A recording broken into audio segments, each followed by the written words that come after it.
The golden numbers on the elevator display ticked upward with agonizing slowness. 48, 49, 50. Megan Collins stared at her reflection in the polished brass doors, barely recognizing the woman looking back. The uniform was the first thing that always caught her eye. A shapeless, slate-gray thing that smelled permanently of industrial starch and other people's desperation. It hung loosely off her frame, hiding the sharp protrusion of her collarbones and the hollow curve of her hips. She adjusted the white apron tied around her waist, her fingers trembling slightly. It wasn't just the exhaustion, though, that was a constant companion these days. It was the hunger, a dull, gnawing ache in the pit of her stomach that she had learned to ignore over the last few months. The elevator chimed, a soft, polite sound that seemed too cheerful for the hour. 2 a.m. The graveyard shift at the Hotel Verciani was usually quiet, a time for cleaning quiet messes and delivering late-night vices to guests who had too much money and not enough peace. Megan gripped the handle of the service trolley, her knuckles turning white. The cart was heavy, laden with a silver bucket of ice that was already starting to sweat, and a bottle of bourbon that cost more than she had earned in the last 3 months combined. She pushed the cart forward, the wheels gliding silently over the thick plush carpet of the corridor. The 52nd floor was different. The air here was cooler, scented with sandalwood and silence. The sconces on the walls were real crystal, casting fractured patterns of light against the damask wallpaper. Megan kept her head down, counting the room numbers as she passed them. 500, 501. Her destination was at the end of the hall, Suite 502, the presidential suite. The staff downstairs had whispered about the guests staying there. Someone important, someone dangerous, someone who tipped in $100 bills if you were quick and invisible. Megan didn't care about the danger. She just needed the money. Her rent was 2 weeks late, and the landlord had stopped accepting excuses. She stopped in front of the double mahogany doors. Her heart performed a nervous, erratic rhythm against her ribs. She took a deep breath, trying to steady her hands. She couldn't afford to drop the bottle. She couldn't afford to make a mistake. She raised her hand and knocked. 3 sharp raps. "Room service," she called out, her voice raspy. She cleared her throat and waited. Silence stretched out from behind the door. It was a heavy, oppressive silence that made the hair on the back of her neck stand up. She shifted her weight from one aching foot to the other. Her shoes were cheap, thin-soled things that offered no support. And after a double shift, her feet felt like they were bleeding. She checked her watch. If he didn't answer in 30 seconds, she would have to leave the cart and go back down. Protocol. Then, the lock clicked. The sound was loud in the quiet hallway, the heavy tumbler of a deadbolt sliding back. The door swung open. Megan kept her gaze trained respectfully on the floor level, staring at the marble threshold. "Good evening, sir. I have the bourbon and ice you ordered." She looked up as she spoke. The professional smile she had practiced plastering onto her face ready to do its job. But the smile never formed. The words died in her throat, choking her. The man standing in the doorway filled the space completely. He was tall, imposing, radiating a kind of raw, kinetic energy that made the air around him feel charged. He wasn't wearing a shirt. His chest was broad, defined by corded muscle and dark hair that trailed down to the waistband of his black dress pants. His skin was pale, stark against the darkness of the room behind him, but it wasn't his body that stopped Megan's heart. It was his face, sharp cheekbones, a jawline that looked like it had been carved from granite, and eyes, dark, intelligent, predatory eyes that she had seen in her dreams every single night for the last 4 years. Silvio Rinaldi. The world tilted on its axis. The hallway, the hotel, the cart, the crushing weight of her debts. It all vanished, replaced by a singular, terrified realization. It was him. He looked older. There was a hardness to him that hadn't been there before. A coldness in the set of his mouth. He looked like a man who hadn't slept in a week. His hair messy, his posture tense. He was staring at her, but there was no recognition in his eyes at first. He just saw a member of the staff. A uniform. A servant. "Leave it," he said, his voice a low rumble that vibrated through the floorboards and straight up into her bones. He didn't even look at her face. He reached into his pocket, pulled out a clip of cash, and tossed a bill onto the tray without glancing at it. Go. Megan couldn't move. She couldn't breathe. Her brain was screaming at her to run, to turn the cart around and flee before he really looked at her, but her body was frozen. She stared at him. Her lips parted in a silent gasp. This couldn't be happening. Of all the hotels in the city, of all the suites, of all the nights. Silvio frowned, sensing her lack of movement. The irritation flashed across his features. He looked up from the tray, his dark eyes snapping to hers, ready to dismiss her incompetence with a cutting remark. His gaze locked onto her face. Time stopped. It didn't slow down. It ceased to exist. Silvio froze.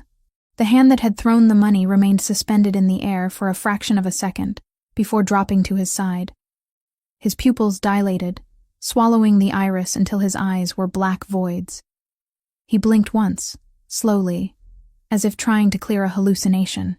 He leaned forward slightly, the predatory instinct taking over, his entire body going rigid. Megan?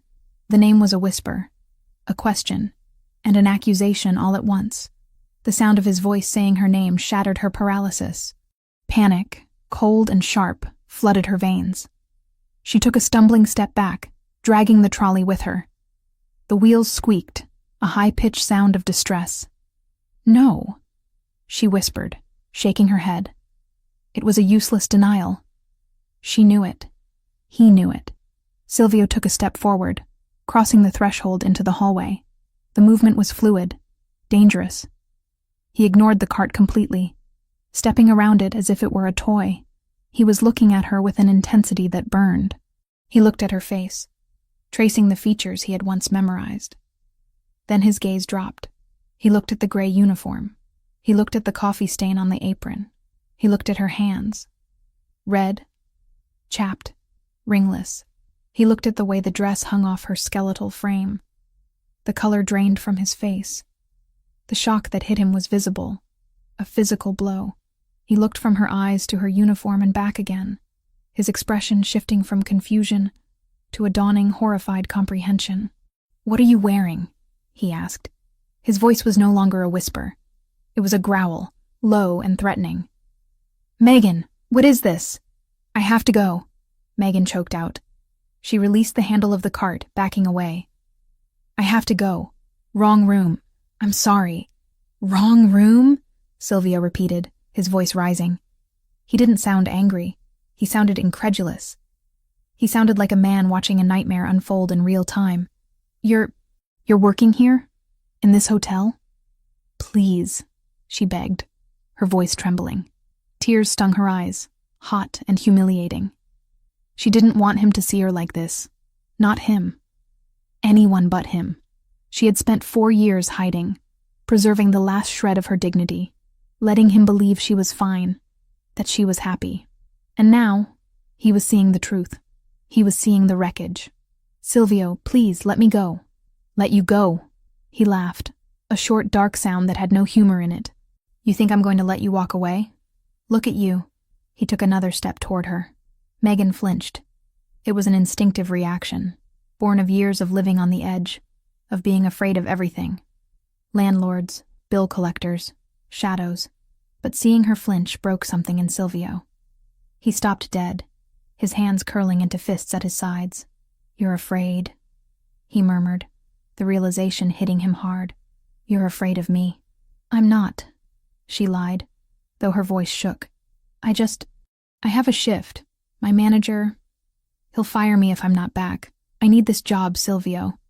"You need this job?" He gestured violently at the cart, at the uniform. "You are my wife. You are Megan Rinaldi. You do not push carts for a living." "I'm not your wife," she snapped, a spark of her old fire flaring up in defense.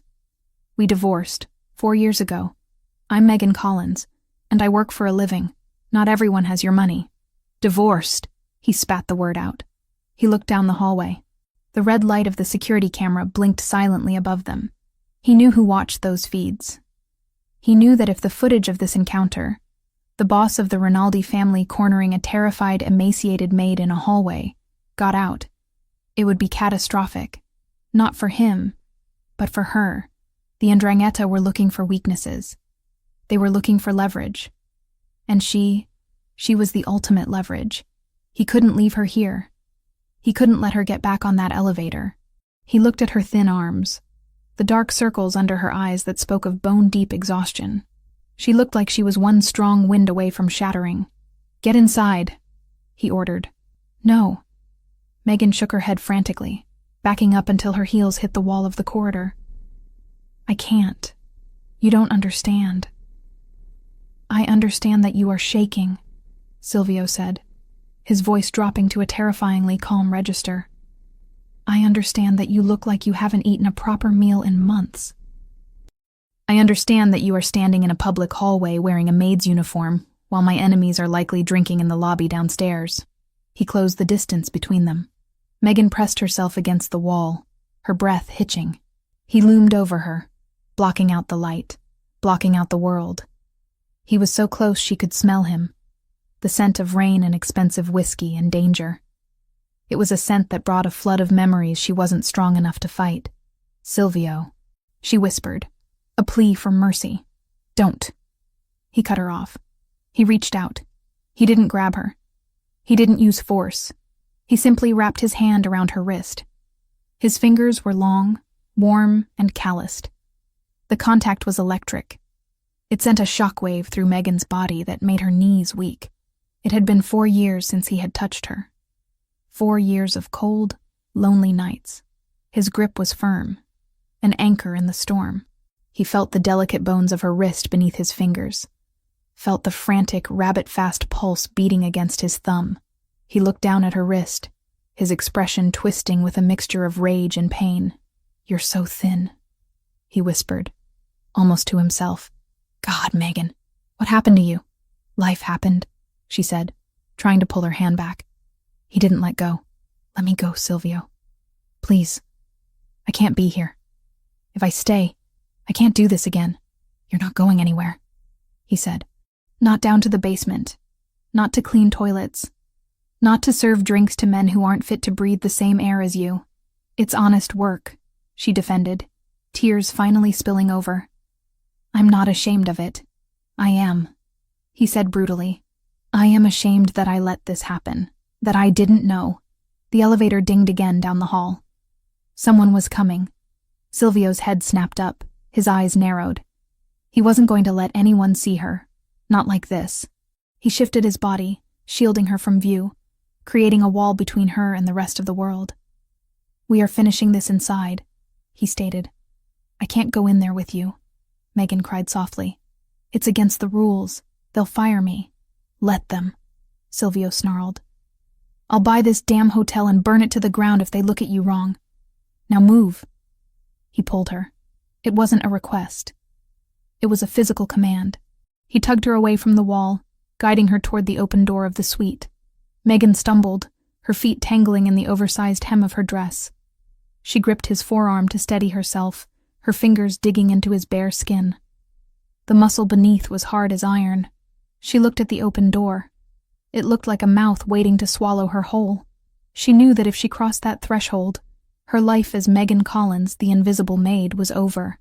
She knew that once Silvio Rinaldi had her behind closed doors, he would never let her return to the shadows. "Silvio, wait." She tried one last time, digging her heels into the carpet. He didn't wait. He didn't stop. He pulled her across the threshold, into the dim, warm sanctuary of the suite. He kicked the door shut behind them with a heavy final thud. The lock engaged automatically. The silence of the room enveloped them instantly. The hallway, the cart, the job. It was all gone. There was only him. There was only the way he was looking at her. Like he had found a lost treasure that had been broken and tarnished, and he was ready to kill anyone who had dared to touch it. Megan stood in the entryway, shivering, trapped. And for the first time in 4 years, terrifyingly, completely safe, the heavy thud of the deadbolt sliding into place echoed through the cavernous suite like a gavel striking a judge's bench. It was a final, irrevocable sound that severed the connection between the silent, carpeted hallway and the high-stakes world Megan had just been dragged back into. She stood frozen just inside the entrance, her back to the door, her hands trembling violently at her sides. The air in the suite was different from the corridor. It was richer, heavier, scented with the expensive leather of Italian furniture and the faint, lingering aroma of Silvio's cologne, a mix of bergamot, tobacco, and something uniquely, terrifyingly him. Silvio didn't move immediately. He stood a few feet away, his chest rising and falling with a controlled, rhythmic intensity that betrayed the storm raging beneath his stoic surface. The dim light of the crystal chandelier cast long, sharp shadows across his face, highlighting the harsh angles of his jaw and the predatory focus in his dark eyes. He wasn't looking at the room. He was looking at her. He was dissecting her. He was taking in the fraying hem of the gray polyester uniform, the way the fabric hung loosely over her hips, the scuffed tips of her cheap black work shoes. "Turn around," he commanded. His voice was low, devoid of the shouting that had echoed in the hallway, but it carried a weight that made disobedience impossible. Megan turned slowly, her movements stiff and jerky. She felt like an intruder in a palace, a stain on a masterpiece. She kept her eyes lowered, unable to meet his gaze.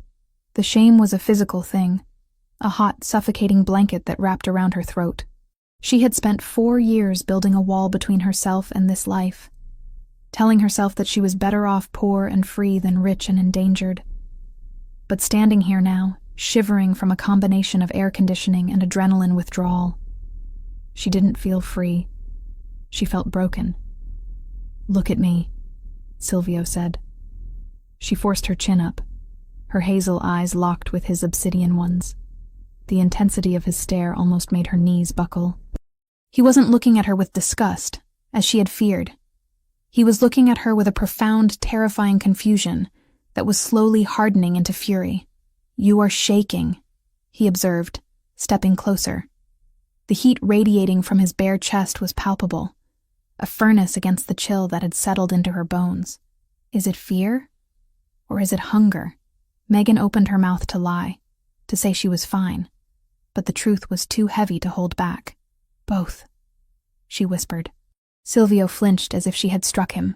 He reached out, his hand hovering near her face before he clenched it into a fist and dropped it to his side, as if he didn't trust himself to touch her again without shattering her. He turned abruptly, pacing away from her toward the center of the living area. The suite was expansive, a testament to the power of the Rinaldi name. Floor-to-ceiling windows offered a panoramic view of the city skyline, a glittering expanse of lights that looked beautiful and cold.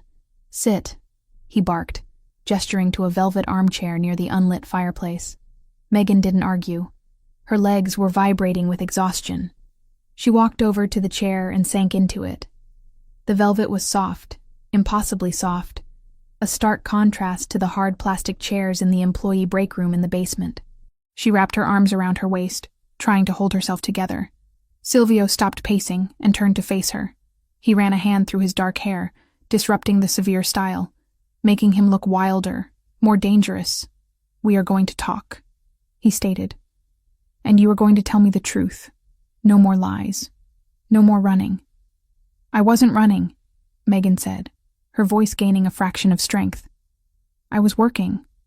I have a job, Silvio." "A job?" He laughed, a harsh, incredulous sound. He walked over to the mini-bar, not the service cart she had abandoned in the hall, but the private cabinet built into the wall. He poured a glass of water, his movements sharp and angry. He brought it to her, thrusting it into her hand. "Drink. You look like you're going to pass out." Megan took the glass with both hands to keep it steady. She drank greedily, the cool water soothing her parched throat. She hadn't realized how thirsty she was. When she lowered the glass, Silvio was still looming over her, his arms crossed over his chest, his biceps flexing with the tension. "Where is the money, Megan?" he asked. The question was a blade, sharp and direct. Megan set the glass down on the side table, the coaster clinging to the wet bottom. "I don't have it. Don't lie to me," Silvio growled, leaning down until his face was level with hers. The settlement was millions. It was enough to buy this entire hotel, not clean its toilets. "Did you spend it? Did you give it to someone? Is there a man?" The accusation hung in the air, thick and poisonous. Megan looked at him, seeing the jealousy flare in his eyes. That familiar, irrational jealousy that she had once mistaken for lack of trust, before she understood it was his twisted form of care. "There is no man," she said quietly. "There never was. And I didn't spend the money. Then where is it?" he demanded, his voice rising. "Why are you wearing rags? Why are your hands?" He reached out and grabbed her left hand, pulling it up to inspect the rough red skin, the calluses on her palm, the chipped nails. "Why do your hands look like this?" "Because I never touched the money," Megan said, pulling her hand back.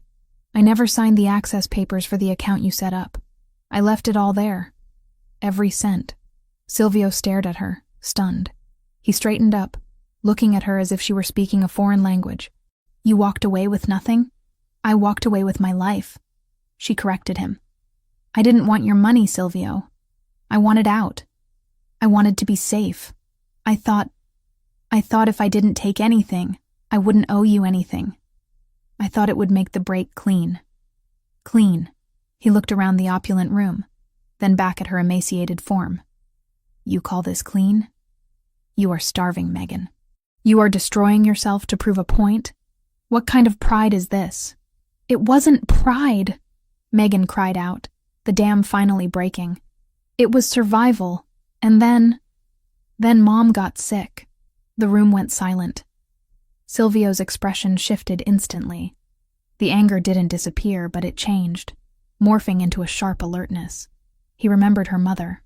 Martha Collins was a kind woman, one of the few people who had looked at Silvio Rinaldi and seen a man, not a monster. She had baked him cookies when they first started dating. She had knitted him a scarf he still kept in the back of his closet. "Martha?" Silvio asked, his voice softer. "What happened?" "Cancer," Megan whispered. The word felt like a stone in her mouth. "Pancreatic. It hit fast, but not fast enough. The diagnosis came right after I left you, 2 months after the divorce papers, and from there it was years of fighting and dying in slow motion." Silvio closed his eyes for a brief second. "Why didn't you call me?" "I couldn't," she said, tears spilling over her lashes again. "I couldn't drag you back into my life. I had to do it alone. The treatments, the specialists, the experimental drugs. None of insurance covered the ones that actually gave her a chance. I spent my savings. I sold the jewelry. I sold the car. I worked 3 jobs." "And the settlement money?" Silvio asked, though he suspected he knew the answer. "I told you I couldn't touch it," Megan sobbed softly, wiping her face with the back of her hand. "If I used your money, you would have known where I was.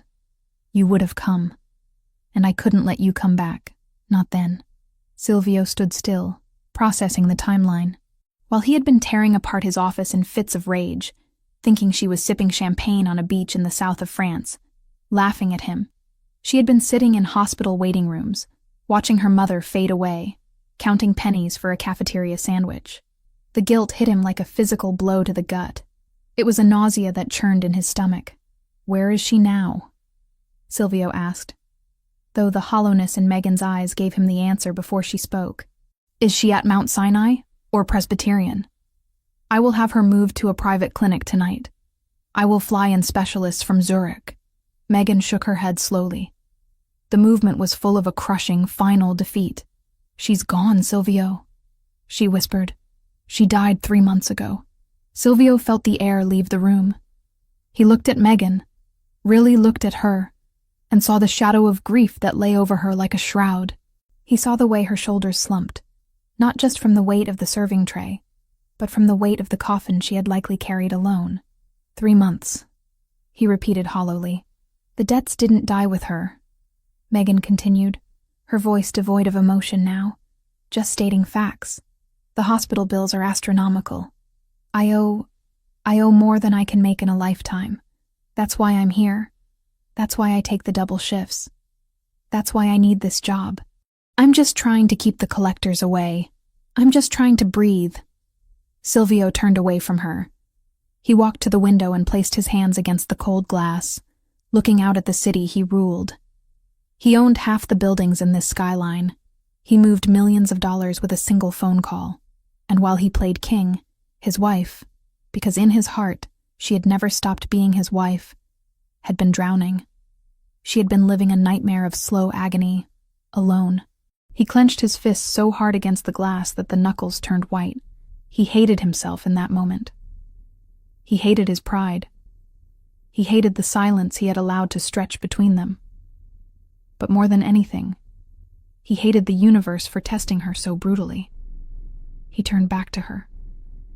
The look on his face was terrifying in its resolve. The confusion was gone. The hesitation was gone. "You are done," he said. Megan looked up, startled by the tone. "What?" "You are done paying," Silvio said, walking back toward her. "You are done working. You are done suffering." "Silvio, the debts are over $200,000, she said, trying to make him understand the scale of the disaster. "I can't just... I don't care if it's 200 million, he interrupted, his voice lethal. "It's gone. Consider it paid. I will have the hospital administrators fired for harassment. I will burn the collection agencies to the ground if they ever dial your number again. You can't just fix everything with money." Megan argued weakly, though the fight was draining out of her. "Watch me," he challenged. He stopped in front of her. He reached out and touched the collar of her uniform. The gray polyester felt cheap and abrasive under his fingertips. He looked at it with pure, unadulterated hatred. "And this insult. Take it off." Megan froze. Her hands flew to the top button of her dress instinctively. "Silvio, I can't. I don't have anything underneath except—" "I don't care," he said. "You will not wear this rag for 1 second longer. It marks you as a servant. You are not a servant. You are a queen. My queen. I don't have clothes," she whispered, her face flushing crimson. "My locker is downstairs. My jeans. My sweater." "Burn them," Silvio said. "We are not going downstairs." He turned and walked to the mahogany desk where a sleek black landline phone sat. He snatched the receiver up and punched a speed dial number. He didn't look at Megan as he waited for the line to connect. He looked at the wall, his mind racing with logistics, security protocols, and retribution. "Alexander," he said into the phone. The voice on the other end answered on the first ring, sharp and alert despite the hour. "Boss?" Alexander's voice was tinny but clear in the silent room. "I need you at the Versiani. Now," Silvio ordered. "Bring the armored SUV, and bring a stylist. Wake someone up. I don't care who." "A stylist, boss?" Alexander sounded confused. "For a meeting?" "For my wife," Silvio said. There was a pause on the line. A heavy, shocked silence. "Megan? You found her?" "She was here," Silvio said, his voice cracking slightly before hardening again. "She was right under our noses, Alexander. Bring a full wardrobe. Everything. Coats, shoes, dresses. Nothing casual, nothing cheap." He glanced back at Megan, who was still sitting in the chair, looking small and fragile. He assessed her size again, his heart clenching at how much weight she had lost. "Size 0, Silvio said into the phone, the words tasting like ash in his mouth. "Maybe size 2 if the cut is small. She is unwell. Bring food. The chef from the estate. Tell him to prepare something light. Soup, nutrients. And Alexander?" "Yes, boss?" "Bring the security detail. The full team. Level 1 protocol. No one enters or leaves this floor without my permission. If the hotel manager asks questions, buy the hotel. If he resists, remove him." "Understood. 20 minutes. Silvio hung up the phone. The click was softer this time, less like a gunshot and more like a lock snapping shut on a vault. He walked back to Megan. She was looking at him with wide, watery eyes. She looked terrified, but beneath the fear, there was something else. Relief. A profound, overwhelming relief that she tried to hide. She had been carrying the world on her shoulders for so long that she had forgotten what it felt like to put it down. "You can't just take over my life," she whispered, but the protest lacked heat. It was a reflex, a ghost of her old independence. "I already have," Silvio said. He knelt in front of her. It was a gesture of submission that no one in the underworld would ever believe Silvio Rinaldi was capable of. He took her hands in his, covering her rough skin with his warm palms. You tried it your way, Megan. You tried to be noble. You tried to do it alone. And look where it got you. Look at what it did to you. He brought her hands to his lips, kissing the knuckles that were red from scrubbing floors. Let me do this, he murmured against her skin. Let me take care of you. Stop fighting me. Just for tonight. Stop fighting. Megan looked at him, the man she had loved, the man she had left to save. She looked at the dark circles under his eyes, the tension in his shoulders. She realized that he had been suffering too, in his own way, and she was so tired. She was so incredibly tired of counting coins, of ducking her head, of being invisible. I'm tired, Silvio, she admitted, her voice breaking. I know, he said. I know, Bella. You don't have to be strong anymore. I have enough strength for both of us. The manager? She said, a last weak worry. He'll call the police if I don't return the cart. Let him call, Silvio said, his eyes darkening. The police work for me. The city works for me. And as of this moment, you work for no one. He stood up, pulling her gently to her feet. She wobbled, her equilibrium thrown off by the sudden movement and the emotional whiplash. Silvio caught her instantly, his arm wrapping around her waist, solid and unbreakable. He held her against him, not in a sexual embrace, but in a protective one. He was shielding her from the air itself. Go to the bathroom, he said, nodding toward the marble-tiled sanctuary to the left. Take a shower. Wash this place off your skin. Wash the smell of that detergent out of your hair. There are robes in there. Put one on. By the time you come out, Alexander will be here. Megan hesitated. And my uniform? Leave it on the floor, Silvio said, his voice vibrating with disgust. I will have it burned. You will never wear it again. You will never serve another person as long as you live, Megan.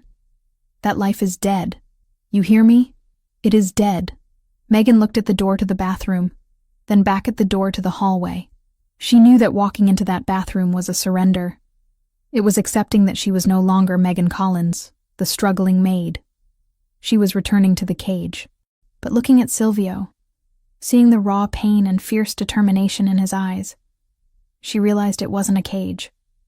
It was a fortress, and right now, with the wolves of poverty and grief nipping at her heels, a fortress was exactly what she needed. Okay, she whispered. She stepped away from him, her hand lingering on his arm for a fraction of a second before she turned. She walked toward the bathroom, her footsteps silent on the thick carpet. She felt Silvio watching her every step, standing guard, a sentinel who would burn the world down before he let her fall again. She opened the door to the bathroom and stepped inside. The lights were bright, reflecting off white marble and gold fixtures. She caught sight of herself in the massive mirror, the gray dress, the stained apron, the hollow cheeks. She reached up and unpinned the name tag. Megan, housekeeping. She unclasped the pin and let the plastic tag fall. It hit the marble floor with a sharp clatter. Silvio heard the sound from the other room. He stood in the center of the suite, listening to the water turn on. He closed his eyes and exhaled a breath. He felt like he had been holding for 4 years. She was here. She was safe. But then his eyes snapped open, and they were cold, hard flint. She was safe, yes, but someone had made her suffer. Someone had threatened her 4 years ago. Someone had sent those photos. Someone had forced her to leave him, and in doing so, had condemned her to poverty and condemned her mother to a lonely death. Silvio walked over to the window and looked out at the city again. The relief was being replaced by a cold, calculating rage. He would find out who did it. He would find out who had stolen 4 years of their lives. And when he did, he wouldn't just kill them. He would make them wish they had died in the womb. Alexander, he whispered to the empty room. Bring the guns too. He turned back to the bathroom door, waiting. The shower was running. The nightmare of the hallway was over.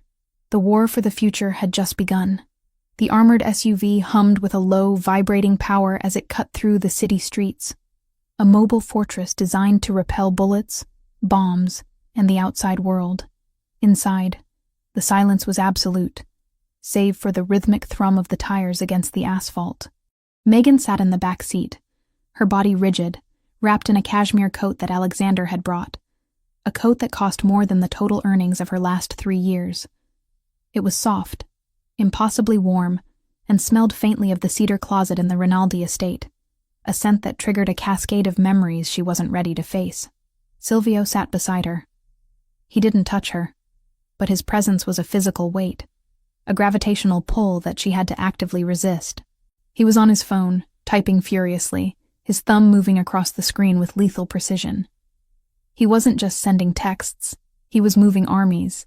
He was dismantling the life she had built, the hotel job, the manager, the anonymity, and erasing it from existence.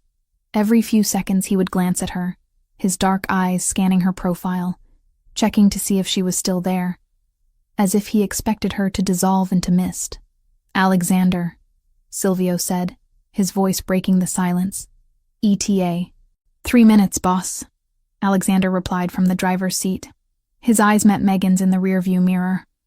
There was no judgment in them, only a profound, stunned relief. Alexander had been Silvio's shadow for a decade. He knew exactly what the loss of Megan had done to the man sitting in the back seat. "The team is ready." Megan swallowed hard, her throat dry. "Silvio," she whispered, "what are you going to tell them?" Silvio stopped typing. He turned to her, the blue light of the phone screen illuminating the harsh planes of his face. "Tell who?" "The staff. The guards," she said, pulling the coat tighter around herself. "They know I left. They know. They think I abandoned you. They'll hate me. They work for me," Silvio said, his tone leaving no room for argument. "Their opinions are irrelevant, and they don't hate you. They mourned you. I'm not dead," she murmured. "You were to this house," he countered. "For 4 years, this family has been a ghost ship. You were the only thing that made it a home. Without you, it was just a headquarters for war." The car slowed, turning off the main road onto the winding private drive that led to the Rinaldi estate. The iron gates, massive and imposing, began to swing open before the vehicle even came to a halt. Megan watched the familiar landscape pass by the tinted windows, the manicured hedges, the stone fountains, the long line of oak trees that lined the driveway. It was exactly as she remembered it, frozen in time, a pristine monument to a life she had been forced to incinerate. As the SUV pulled up to the main entrance, the reality of what was happening crashed down on her. She wasn't just visiting, she was returning. And she was terrified that the threat, the one that had driven her away, was waiting for her inside those walls. Alexander parked the car and killed the engine.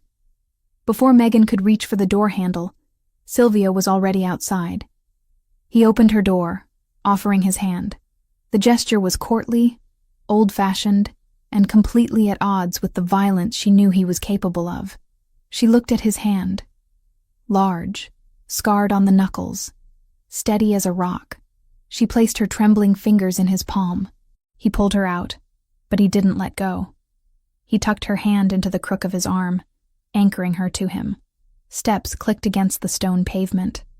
The front doors of the mansion opened, and the household staff spilled out, lining up with military precision. There was Mrs. Rossi, the housekeeper, looking older, her face lined with new wrinkles. There was Marco, the head of the perimeter security. There were faces she knew, and faces she didn't. Megan braced herself for the glares, for the whispers of gold digger or traitor. She kept her chin down, staring at the gravel. "Welcome home, Mrs. Rinaldi." Mrs. Rossi's voice wavered. Megan's head snapped up. The older woman was crying, not polite, hidden tears, but open weeping. Mrs. Rossi stepped forward, breaking the line of protocol, and looked at Silvio for permission. He gave a curt nod. Mrs. Rossi reached out and grasped Megan's free hand, squeezing it tightly. "We thought..." Mrs. Rossi choked out. "We didn't know if we would ever see you again. You look so thin, cara mia. So thin." "I'm okay, Mrs. Rossi," Megan whispered, fighting the burn in her own eyes. "I'm okay now. Prepare the master suite," Silvio ordered, his voice cutting through the emotional reunion. And have chef prepare a light meal, soup, something easy to digest. Bring it to the room. The master suite, sir? Marco asked, his eyes darting between Silvio and Megan. Not the guest wing? Did I stutter? Silvio's gaze was lethal. She is my wife. She sleeps in my bed. If anyone has a problem with that, they can leave their badge at the gate and walk home. No, sir. Understood, Marco said quickly, signaling the team to stand down and secure the perimeter. Silvio guided her inside. The foyer was vast, with a double staircase that curved up to the second floor like the ribs of a giant beast. The crystal chandelier overhead cast a prism of light on the marble floor. It was cold. That was the first thing Megan noticed. The house felt cold, sterile, as if no one had really lived here since she left. There were no fresh flowers on the central table, just a sculpture of abstract bronze. It's quiet, she noted. I stopped entertaining, Silvio said briefly. I stopped doing a lot of things. He led her up the stairs. Every step felt like walking backward in time. When they reached the double doors of the master bedroom, Megan hesitated. This was the heart of the house. This was where they had spent lazy Sunday mornings, where they had argued, where they had made love. Silvio pushed the doors open. Megan stepped inside and gasped. It was exactly the same. Her vanity table was still cluttered with the perfume bottles she had left behind. Chanel, Jo Malone, nearly empty bottles that had gathered dust. Her favorite throw blanket was folded at the foot of the bed. A book she had been reading 4 years ago, a paperback novel with a cracked spine, was still sitting on the nightstand on her side of the bed, a bookmark marking page 142. You kept it, she breathed. I couldn't touch it, Silvio admitted, closing the door behind them and locking it. The maids were instructed to clean around it. If they moved a single item, they were fired. I needed to know that you existed, that I hadn't hallucinated our marriage. He walked over to her, removing the heavy cashmere coat from her shoulders. Underneath, she was wearing a silk dress Alexander had brought to the hotel, a deep navy blue that hung loosely on her frame, but was a vast improvement over the maid's uniform. I have to go back out, Silvio said abruptly. Megan spun around, panic flaring in her chest. What? You're leaving? I have business to conclude, he said, his face hardening into the mask of the capo. The Hotel Versiani, the manager who threatened to fire you, the people who watched you starve and did nothing. I need to have a conversation with them. Silvio, don't, she pleaded, grabbing his arm. It doesn't matter. They were just doing their jobs. I was late. You were my wife, he snarled, and they treated you like a slave. I am going to ensure that never happens again. I will be back in an hour. You are safe here. The perimeter is locked down. Alexander is outside the door. No one gets in. Please don't hurt them, she whispered. I will do what is necessary, was all he said. He kissed her forehead, a hard, brief press of his lips that felt like a brand, and then he was gone. The hour that followed was agonizing. Megan wandered the room like a ghost haunting her own life. She went to the bathroom, the size of her entire apartment in the city, and ran her fingers over the marble countertops. She opened the closet. Her clothes were still there. The dresses she had worn to galas, the jeans she wore on weekends, the silk robes. It was a mausoleum of Megan Collins. She sat on the edge of the bed, the mattress sinking under her weight. It was too soft. After years of sleeping on a lumpy futon, the luxury felt wrong, unearned. She looked at the book on the nightstand. She picked it up, opening it to the bookmark. It was a receipt for a coffee she had bought the day before she left. The date stared up at her, a timestamp from another life. When the door handle turned, she jumped. Silvio walked in. He had changed. The suit he had worn at the hotel was gone, replaced by fresh black trousers and a black button-down shirt, the sleeves rolled up to his elbows. He looked cleaner, but the air around him crackled with violence. There was a faint redness on his knuckles that hadn't been there before. Megan decided not to ask about the hotel manager. Behind him, a cart was wheeled in by Mrs. Rossi. It wasn't a hotel cart with squeaky wheels. It was a silent, elegant trolley bearing silver platters. Dinner, Silvio announced. Mrs. Rossi set the table on the balcony, a small private space overlooking the gardens, and then retreated quickly, sensing the heavy atmosphere. Silvio pulled out a chair for Megan. Sit. Eat. It was a command, but there was desperation in it. He sat opposite her, watching her like a hawk. The meal was simple: a rich vegetable broth, warm bread, and grilled chicken. Megan picked up her spoon, her hand shaking slightly. The first mouthful was difficult. Her stomach had shrunk so much that food felt foreign. But the taste, it was rich, seasoned, warm. It tasted like safety. Silvio didn't eat. He poured himself a glass of dark red wine and watched her. He watched every spoonful she took, as if her nourishment was the only thing keeping him tethered to the earth. "You look like you're in pain," he said quietly, after she had managed half the bowl. "I'm not used to it," she admitted. "Full meals. It makes my stomach cramp. We will fix it," he vowed. "Slowly. We will fix everything." He took a sip of wine, his eyes never leaving hers. "Now talk. The hotel room was not the place, but here. Here you tell me everything. Why, Megan? And don't give me the 'I wanted to be free' speech. I know you. I know you loved me. You loved this life, even the dangerous parts. You didn't leave because you fell out of love." Megan put the spoon down.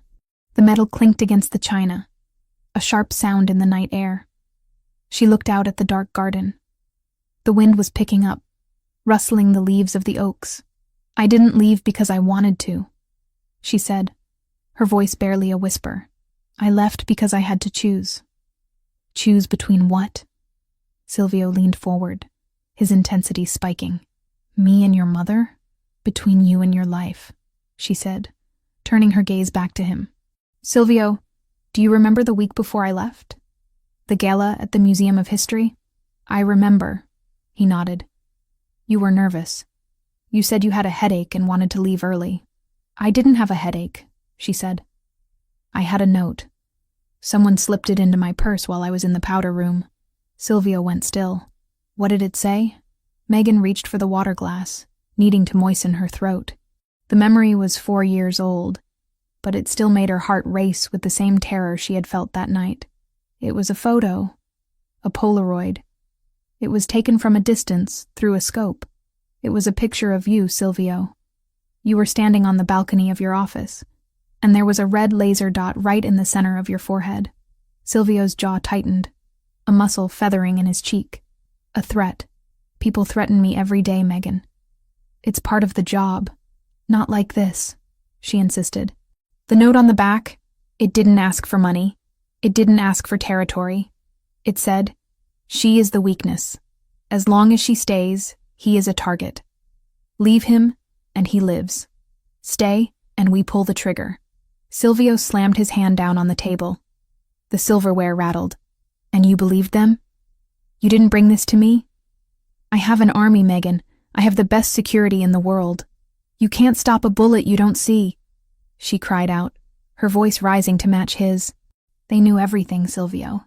They knew my schedule. They knew about my mother's diagnosis before I even told you. The next day, after the gala, I found a burner phone in my car. They called me. They described what you were wearing at that exact moment. They said they had a shooter in position. They gave me 24 hours to file for divorce and disappear." "Who?" Silvio demanded, his voice dropping to a terrifying growl. "Who called you?" "I don't know." She wept. "They used a voice changer, but they knew things. Internal things. They knew about the security blind spots in the garden. They knew the codes to the gate. That's why I couldn't tell you. It was someone close. Someone inside. If I told you, and you started asking questions, they would know I talked. And they would have killed you." Silvio sat back, the air rushing out of his lungs. He looked at her, really seeing the past 4 years in a new light. She hadn't abandoned him. She had saved him. She had sacrificed her happiness, her financial security, her time with her dying mother, all to ensure that he kept breathing. She had walked into poverty to shield him from a bullet. "You protected me," he whispered, the realization shattering his anger. "You stupid, brave, reckless woman. You protected me." I couldn't live in a world without you in it, Megan said, tears streaming down her face. Even if I couldn't be with you, knowing you were alive, that was enough. It had to be enough. Silvio stood up. The chair scraped loudly against the stone floor. He walked around the table and pulled her up from her seat. He didn't handle her gently this time. He pulled her against him with a desperation that bordered on violence. He buried his face in her neck, inhaling her scent, his arms wrapping around her so tightly she could barely breathe. I hated you. He confessed into her hair, his voice thick with emotion. For 4 years I hated you. I thought you were bored. I thought you found someone better. I tore this city apart looking for a reason, and when I couldn't find one, I decided you were just cruel. I'm sorry, she sobbed, clutching the back of his shirt. I'm so sorry. No, he pulled back, framing her face with his hands.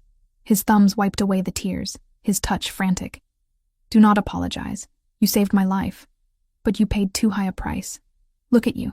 You starved for me. I'm okay, she tried to say, but he shook his head. You are not okay. But you will be. He swore. Listen to me, Megan. Whoever did this, whoever sent that photo, whoever made that call, they made a mistake. They let you live. He leaned his forehead against hers, their breaths mingling. They wanted to remove my weakness. Silvio hissed, his eyes burning with a cold blue fire. But they didn't understand. You aren't my weakness. You are my reason. And now that you are back, I am going to find them. I am going to find the person who kept us apart. And I am going to dismantle them piece by piece. Silvio, be careful, she whispered, fear spiking again. If they know I'm back, let them know, he said. Let them come. 4 years ago, I was complacent. I was happy.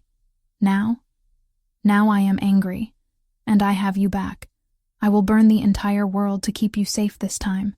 He lifted her up, carrying her back into the bedroom.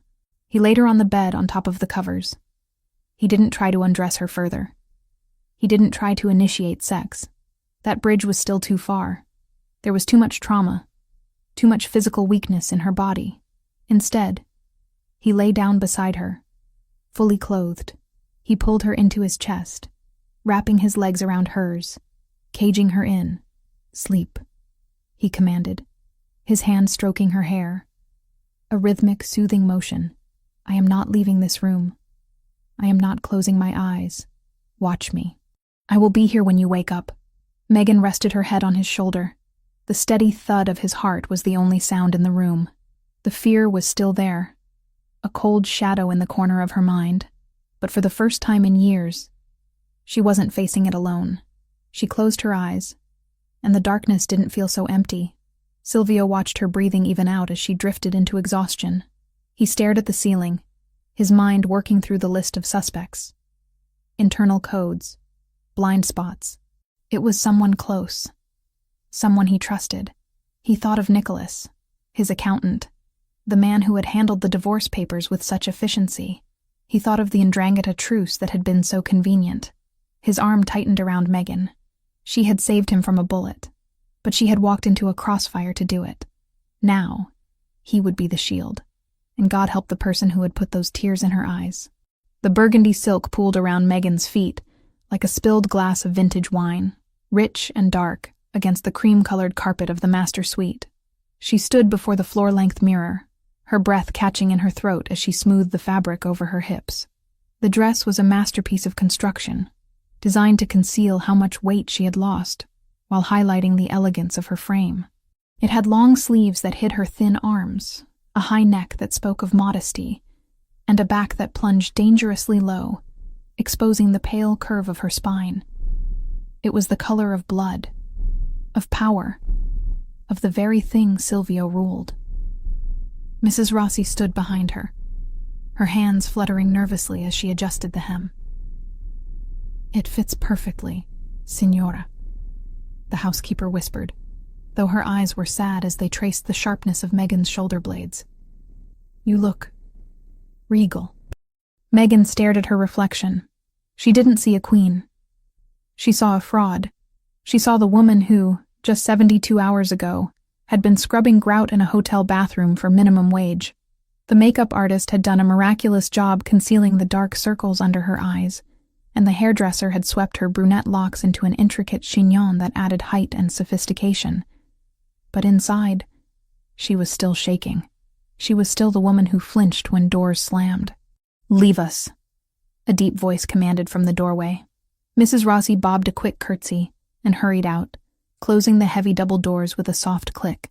Megan watched in the mirror as Silvio walked into the frame. He was breathtaking. He wore a tuxedo that had been tailored to within an inch of its life, the black fabric straining slightly across his broad shoulders. His shirt was crisp white, the studs black onyx. He had shaved, his jawline sharp and clean, and his dark hair was combed back, severe and commanding. He looked every inch the king of the city, the monster in the dark that children were warned about, and the man she loved with a desperation that terrified her. He stopped directly behind her, not touching her, just letting his presence wash over her. His dark eyes locked onto hers in the glass. "Burgundy," he murmured, his voice a low rumble that vibrated against her spine. "I told them red, but this is better. It suits you. You look dangerous." "I look like I'm playing dress-up," Megan whispered, her fingers trembling where they rested on her stomach. "Silvio, I can't do this. I can't go out there. Everyone will stare. They all know. Let them stare," Silvio said, moving closer until his chest brushed against her bare back. The heat of him was a shock to her cool skin. "Let them see that you are back. Let them see that you are mine. Tonight isn't about a party, Megan. It's a statement. It's a declaration of war against anyone who thought they could touch you. Giardoni will be there," she said, naming the fear that had been gnawing at her all afternoon. "The 'Ndrangheta. They'll be watching." "Good." Silvio's eyes narrowed, turning into chips of obsidian flint. "I want them to watch. I want Giardoni to see exactly what he can't have. I want him to see that the Rinaldi family is whole again." He reached into his pocket and pulled out a long velvet box. He snapped it open to reveal a necklace of diamonds and rubies, the stones arranged in a pattern that looked like falling petals, or drops of blood. He lifted it from the case, the gems catching the light of the chandelier. "Lift your hair," he instructed. Megan obeyed, her hands shaking as she swept the loose tendrils away from her neck. Silvio placed the cold metal against her skin. He took his time fastening the clasp, his fingers lingering on the sensitive nape of her neck. He leaned down and pressed a kiss to the spot just below her ear. A proprietary claim that sent a jolt of electricity straight to her core. "You are not the maid anymore," he whispered against her skin. "You are Megan Rinaldi. You survived poverty. You survived grief. You survived leaving me. A room full of old men in tuxedos is nothing compared to what you have already conquered. Do you understand?"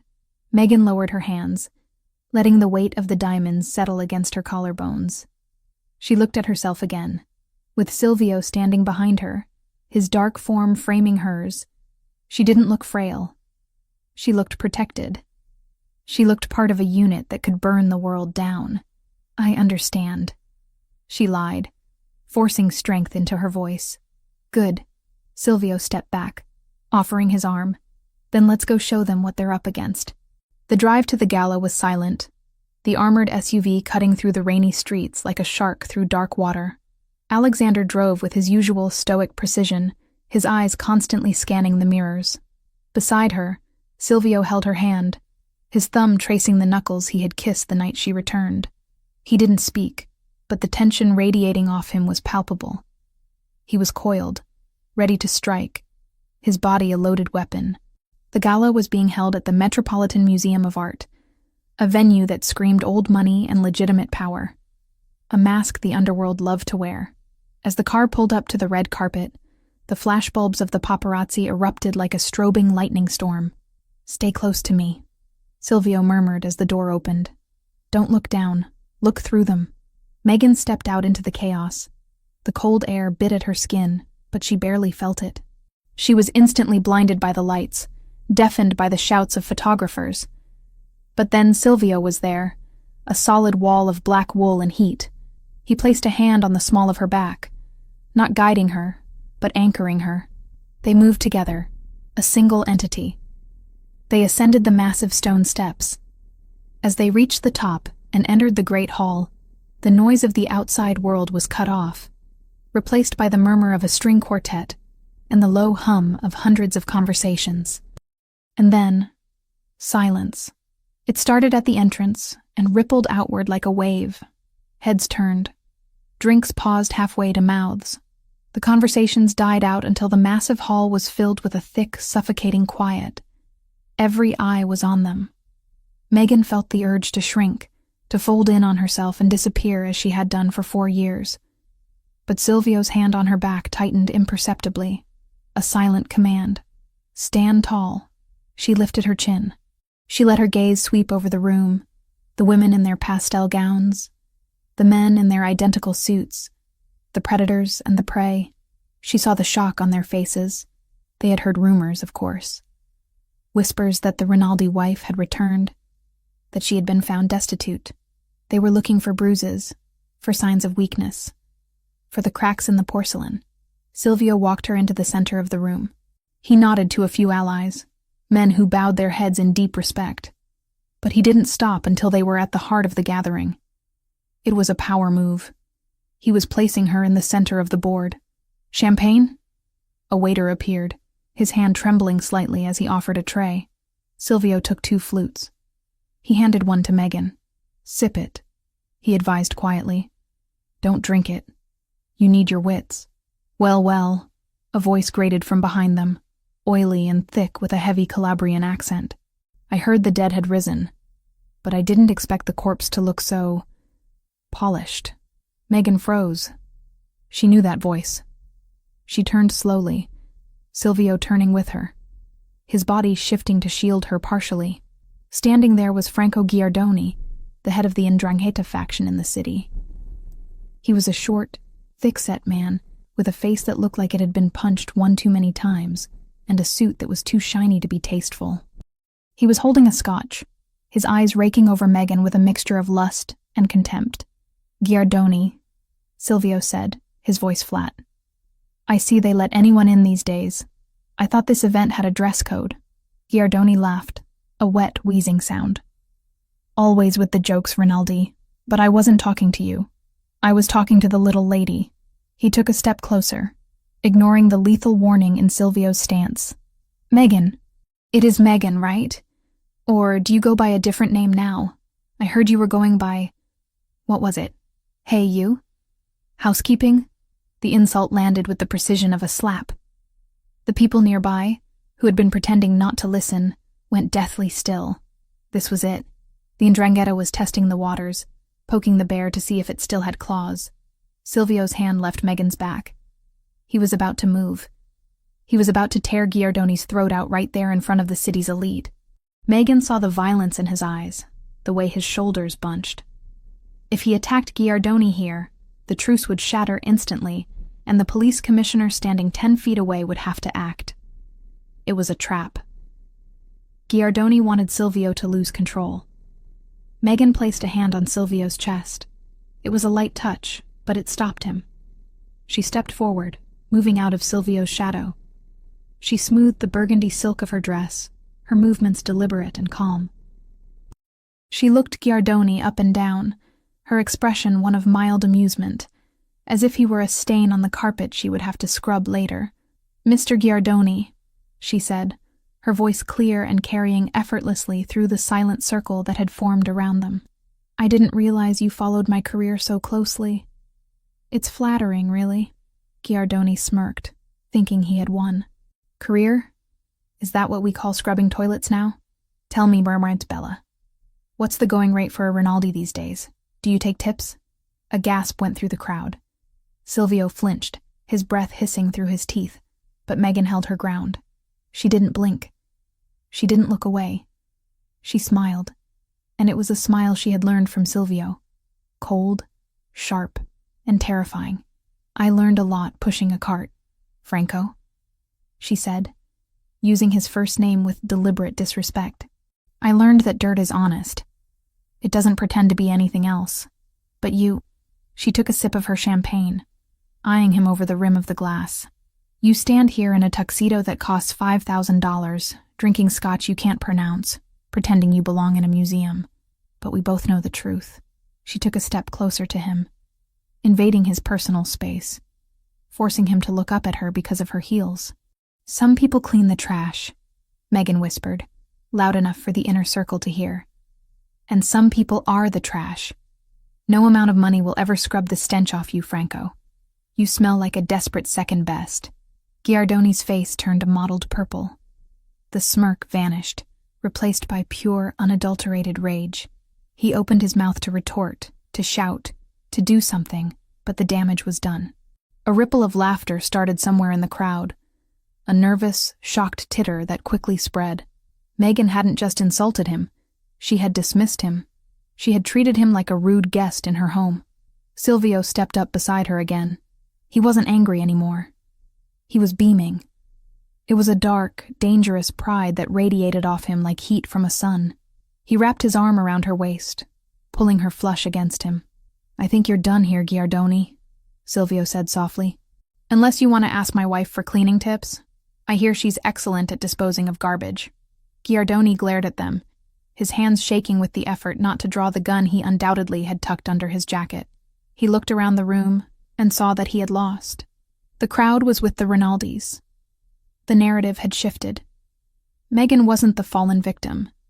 She was the survivor who had just publicly castrated a mob boss with a few words. Watch your back, Rinaldi, Giardoni hissed, turning on his heel. The streets are slippery tonight. We'll be careful, Silvio called after him. As Giardoni disappeared into the crowd, Silvio turned to Megan. He looked at her with an intensity that made her breath hitch. I thought I was going to have to kill him, Silvio murmured, leaning down to brush his lips against her temple. But you did something much worse. You made him small. I was terrified, Megan admitted, her legs starting to tremble now that the adrenaline was fading. I thought I was going to throw up. You were magnificent, Silvio said. You are a Rinaldi, through and through. I want to leave, she whispered. Please, Silvio, take me home. I can't do this anymore. The adrenaline is wearing off and I feel weak. Silvio nodded immediately. He signaled to Alexander, who was waiting by a pillar near the exit. We're leaving. Now. They moved toward the exit, cutting through the crowd. People moved out of their way, their gazes now filled with a new kind of respect, or perhaps fear. Megan didn't care. She just wanted the safety of the car. She wanted to take off the dress and the diamonds and curl up in the bed that smelled like Silvio. They stepped out into the cool night air. The rain had stopped, leaving the pavement slick and black. The valet brought the armored SUV around. Alexander opened the back door, scanning the street. Clear, Alexander said. Silvio helped Megan inside. He climbed in after her, the heavy door thudding shut, sealing them in the quiet luxury of the leather interior. You did well, Silvio said, reaching for her hand. Better than well. He hated me, Megan said, leaning her head back against the seat. Giardoni. He looked at me like he wanted me dead. He wants us all dead, Silvio said dismissively. He's a relic. We will deal with him.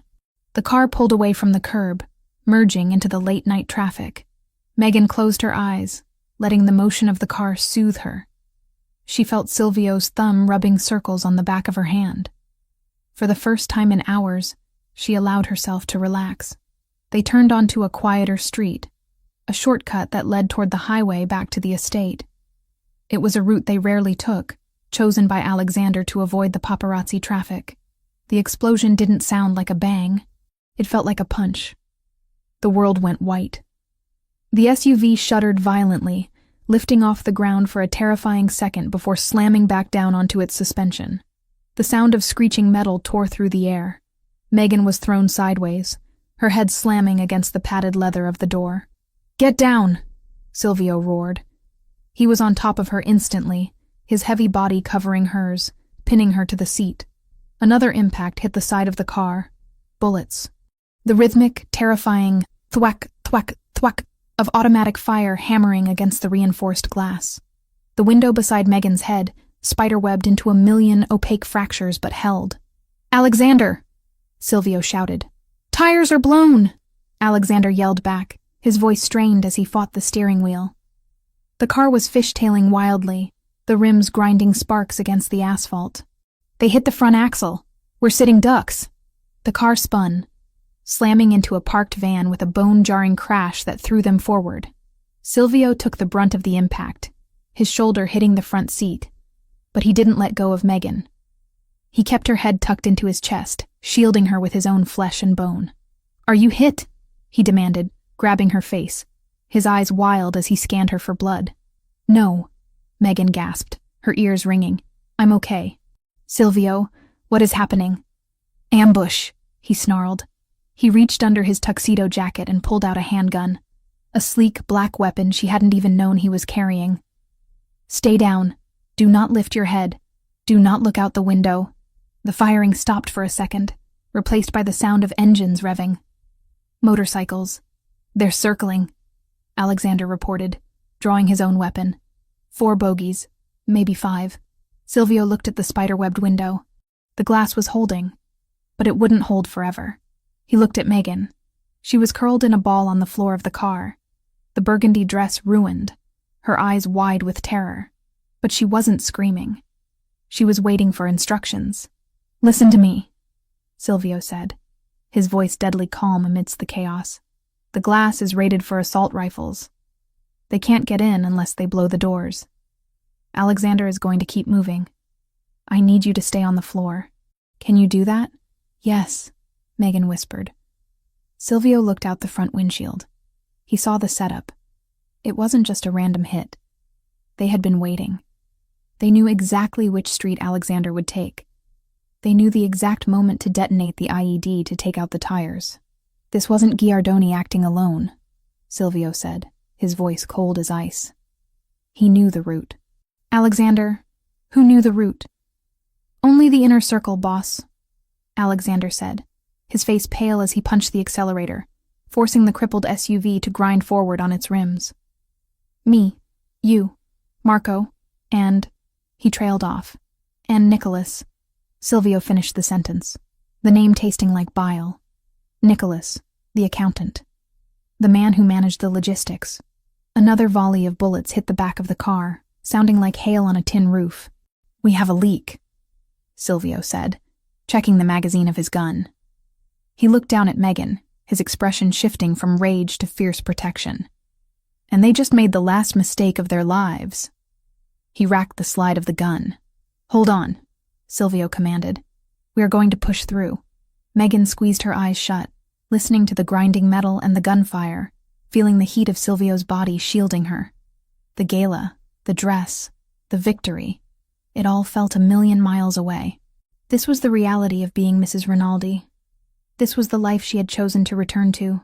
But as she felt Silvio's hand grip her shoulder, solid and unshakable, she realized something. She would rather be here, under fire with him, than safe and alone in a cold apartment. "I'm with you," she whispered into the darkness of the floorboard. "Always." Silvio vowed. "Alexander, ram them."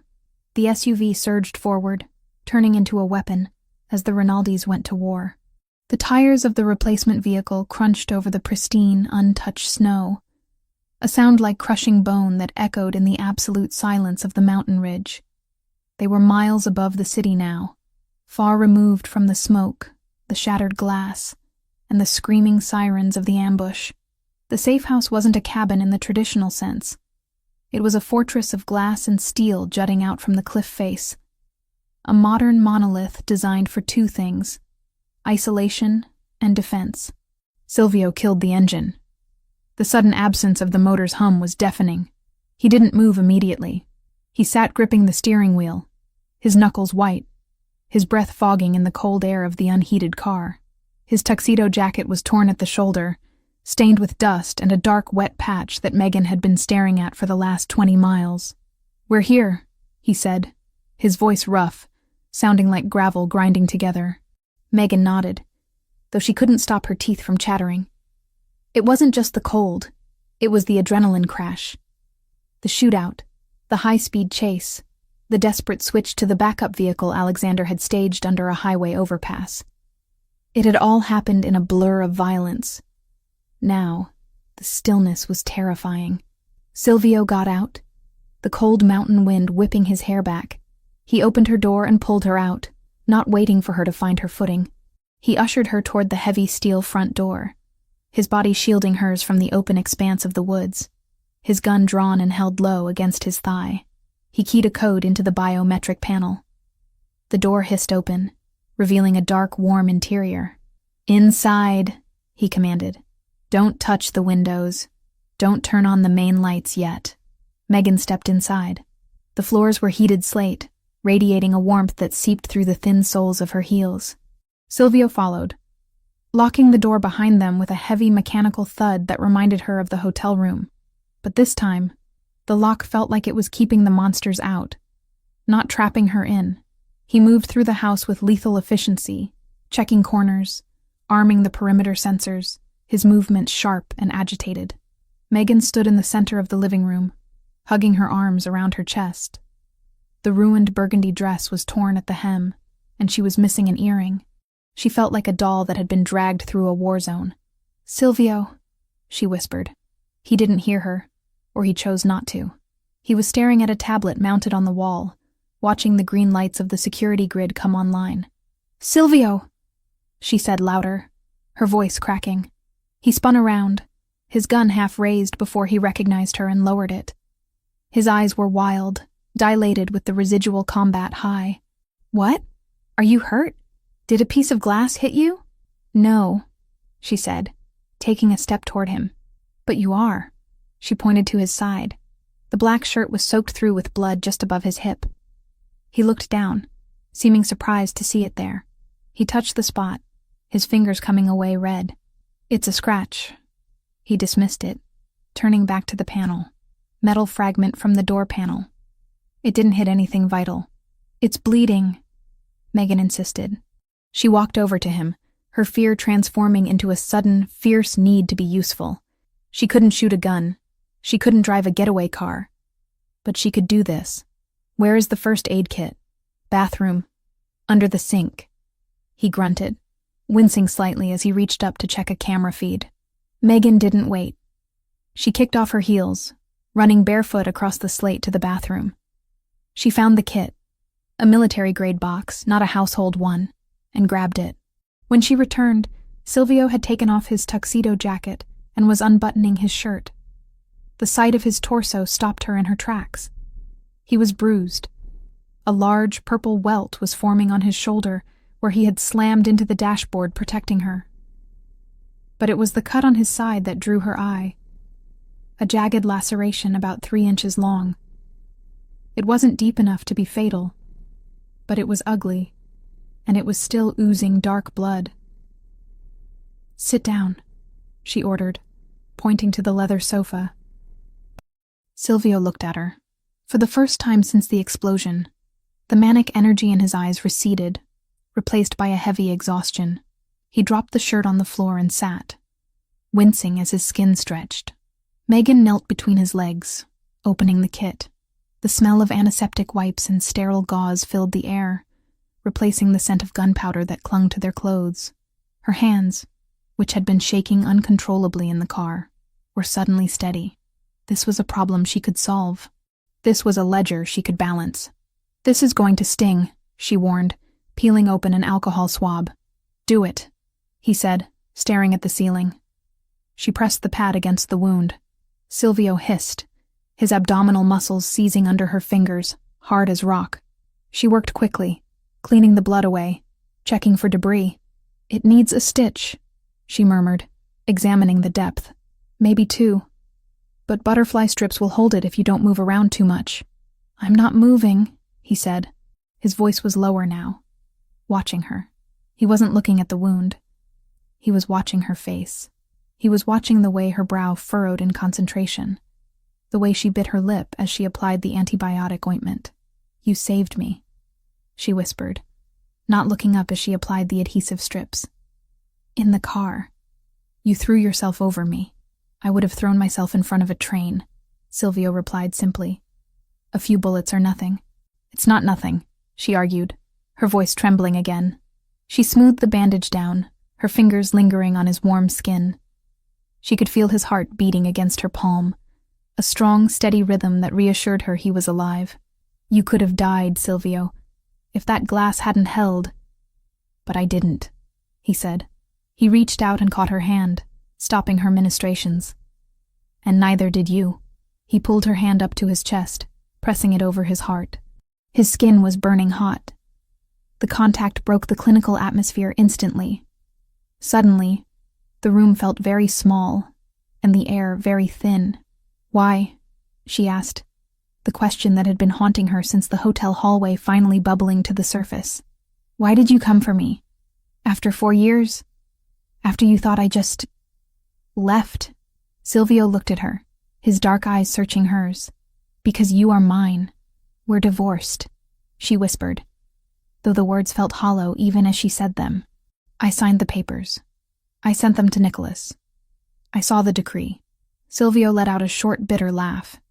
He released her hand and leaned back against the sofa, closing his eyes for a moment. You saw a piece of paper, Megan.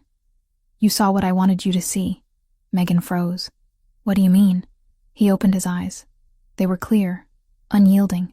I never signed them. The silence in the cabin was absolute. The wind howled outside, scratching against the glass. But inside, the world had stopped. What? She breathed. I never signed the divorce papers, Silvio repeated, his voice firm. Nicholas brought them to me every week for the first year. He told me it was financial suicide to stay married to a woman who had vanished. He told me I needed to protect the assets. I threw him out of my office every single time. But the decree, Megan stammered. I received a copy in the mail. It had the judge's seal. A forgery, Silvio admitted without a shred of remorse. I had Nicholas send it to the P.O. box you used for the lawyer. I knew you wouldn't come back if you thought you were still tied to me. I knew you wanted to be free. So I let you believe you were. Megan stared at him, her mind reeling. So we are married, Silvio finished. Legally, spiritually, in every way that matters. There has not been a single second in the last 4 years where you were not Megan Rinaldi. He sat up, ignoring the pain in his side, and leaned toward her. The intensity of his gaze pinned her to the spot. I couldn't do it, he confessed, his voice dropping to a rough whisper. I tried. I held the pen. But every time I looked at that line, it felt like signing my own death warrant. I would rather have lived in hell knowing you were somewhere in the world as my wife than live in heaven as a free man. Tears pricked Megan's eyes. She thought of her mother's hospital bills, the crushing debt, the fear of the collectors. She thought of the nights she had cried herself to sleep, missing him, thinking she had severed the bond forever. And all this time, you kept me, she said, a tear sliding down her cheek. I will always keep you, he vowed. He reached out and wiped the tear away with his thumb, his touch rough but infinitely gentle. I told you tonight. You never left. You just took a long walk. The distance between them vanished. It wasn't a decision. It was gravity. Megan moved, or maybe he pulled her. She didn't know. Suddenly she was straddling his lap, careful of his injury, her hands tangling in his dark, messy hair. Silvio groaned, a sound of pure, starving need, and buried his face in her neck. Silvio, she gasped as his hands found the zipper of the ruined dress. I need to feel you, he muttered against her skin, his lips trailing fire down her throat. I need to know you're real. 4 years, Megan. 4 years of ghosts. The dress fell away. The cold air of the room touched her skin for only a second before his hands were there, covering her, claiming her. There was no hesitation, no awkwardness of rediscovery. Her body remembered his. His hands remembered every curve of her. It was a frantic, desperate collision. He kissed her, and it wasn't gentle. It was a reclaiming. It tasted of survival and fury and love that had been twisted by pain until it was something sharper, something stronger. Megan kissed him back with equal force, pouring all the lonely nights, all the fear, all the grief for her mother into the contact. You're mine, He growled against her mouth, his grip on her hips bruisingly tight. "Tell me, I'm yours," she sobbed, clinging to his shoulders. "I never stopped. I'm yours, Silvio." The intimacy that followed wasn't just physical. It was an exorcism.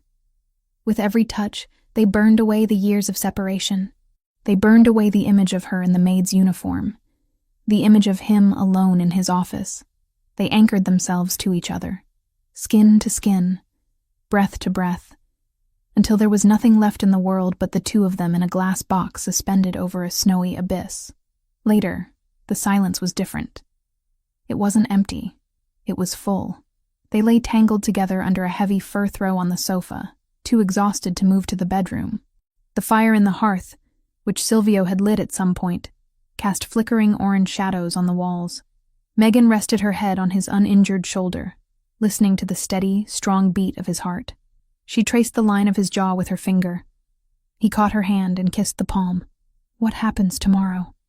she asked softly. Silvio tightened his arm around her. "Tomorrow we hunt. We find out who leaked the root. We find out who threatened you 4 years ago." "I think I can help," she said. Silvio shifted slightly to look at her.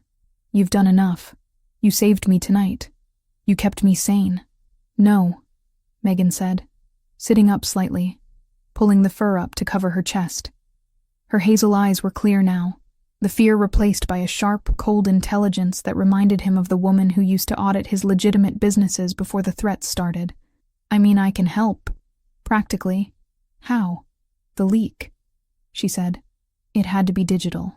Even if Nicholas or someone else knew the route verbally, they had to communicate it to the shooters.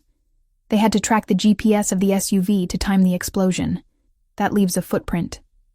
Silvio frowned. "My tech team sweeps for bugs daily. Your tech team is looking for external threats," Megan countered. "They aren't looking for authorized users moving data through back doors. I used to audit your books, Silvio. I know how the money moves, but I also know how the information moves. If someone inside sent that location, they used the internal network to do it so it wouldn't flag the external firewalls." She looked at the tablet on the wall, the one controlling the security grid. "Do we have a secure link to the main server from here?" she asked. Silvio nodded slowly, a look of intrigue replacing the exhaustion on his face. "Yes. This place is hardwired into the mainframe. It's a mirror of my office." "Then give me access," she said. "Give me the admin codes. While everyone thinks we're dead or running, I can go through the logs. I can see who accessed the travel itinerary and who pinged the car's GPS in real time." Silvio studied her. He saw the shift. She wasn't the trembling maid anymore. She wasn't just his wife. She was a partner. She was offering to step into the war, not just hide behind him. "It will be dangerous," he warned. "If you find something. Once you know, there is no going back. You become a target again." "I've been a target for 4 years," Megan said hard. "I'm done running. I want to know who killed my time with my mother. I want to know who stole my life." Silvio reached up and cupped her cheek. He smiled, a dark, terrifying expression that mirrored her own newfound resolve. "That's my girl," he whispered. The morning sun hit the glass walls of the fortress with blinding brilliance, turning the snow-covered world outside into a sheet of white fire. Megan woke up alone on the sofa. For a second, panic flared. The old reflex of waking up to an empty apartment. But then she smelled coffee. She sat up, wrapping the fur blanket around herself. Her body ached, a pleasant, sore reminder of the night before. She looked around. Silvio was standing by the kitchen island, dressed in fresh clothes he must have found in the cabin's supply. Black tactical pants and a gray thermal shirt that stretched tight over his chest. He was on the phone, speaking in rapid, hushed Italian. He saw her move and hung up immediately. "Good morning," he said. He walked over with a mug of coffee, steaming and black, just the way she used to take it. "Morning." She took the cup, her fingers brushing his. "Is everything okay?" "The wound?" "Stiff," he admitted, touching his side. "But fine." The bleeding stopped. He leaned against the island, crossing his arms. "I made some calls. The official story is that we are missing. presumed dead or critically injured. The car wreck looked bad enough to sell it. The 'Ndrangheta is celebrating. Chiardoni thinks he won. Good. Megan blew on her coffee. Let them celebrate. It makes them sloppy. Alexander is fine, Silvio added, answering the question he knew she was about to ask. He has a concussion and a broken arm, but he managed to limp the SUV to the extraction point. He's in a safe house downtown. Thank God, Megan breathed. Now. Silvio pushed a sleek silver laptop across the granite countertop toward her. You asked for access. Megan stood up, clutching the blanket like a toga. She walked to the counter and looked at the computer. It was already booted up, the login screen for the Rinaldi private server blinking a cursor. I need your credentials for the initial handshake, she said. Silvio typed in a long string of characters. The screen flashed red, then green. Access granted. Megan sat on the bar stool. She cracked her knuckles, a habit from her college days before exams. She wasn't looking at spreadsheets of money this time. She was looking at data packets, login timestamps, and encrypted communication logs. Okay, she muttered, her eyes scanning the code. The ambush happened at 11:42 p.m. That means the signal had to go out between 11:30 and 11:40 to get the shooters in position. Silvio stood behind her, watching the screen over her shoulder. He didn't understand the raw code as well as she did, but he understood the patterns she was hunting. Filter by user clearance level, Silvio suggested. Only level 4 and above knew the route. Already doing it, Megan's fingers flew across the keys. Nicholas, Marco, you, Alexander, and... Wait, she frowned, leaning closer to the screen. What is it? Silvio asked, sensing the tension in her shoulders. There's a ghost protocol here. She pointed to a line of gray text hidden beneath the standard traffic. Someone ran a shadow mirror on your GPS. It wasn't a direct query, it was a passive tap. They didn't ask the car where it was. They asked the phone paired to the car where it was. My phone? Silvio touched his pocket. No, Megan shook her head. Your phone is encrypted with military-grade shielding. Alexander's is too. This tap, it came from a device that was authorized but had lower security protocols. She traced the IP address back through the server tunnels. It was bouncing around, trying to hide, but whoever set it up had been arrogant. They hadn't expected an audit this fast. They hadn't cleared the cache. Got you, she whispered. She hit enter. The location of the device popped up. It wasn't a phone, Megan said, her blood running cold. It was the tablet, the inventory tablet used in the estate kitchen. Silvio froze. The kitchen? Who has access to the kitchen inventory tablet? Megan asked, turning to look at him. It's on the main Wi-Fi, but it doesn't have the same firewalls as the security office. Silvio's face darkened. The chef, the supply delivery guys, and... He trailed off, a realization hitting him. And Nicholas, he said, his voice dropping to a subterranean growl. Nicholas approves the supply orders. He uses that tablet to sign off on the invoices every Friday. Look at the timestamp on the tap, Megan pointed. Friday at 4:00 p.m. A background script was installed. It lay dormant until the car started moving last night.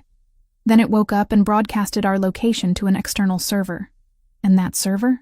Silvio asked. Megan ran one last command. The destination IP resolved. It's a shell company in the Cayman Islands, she said. But look at the registered owner of the domain.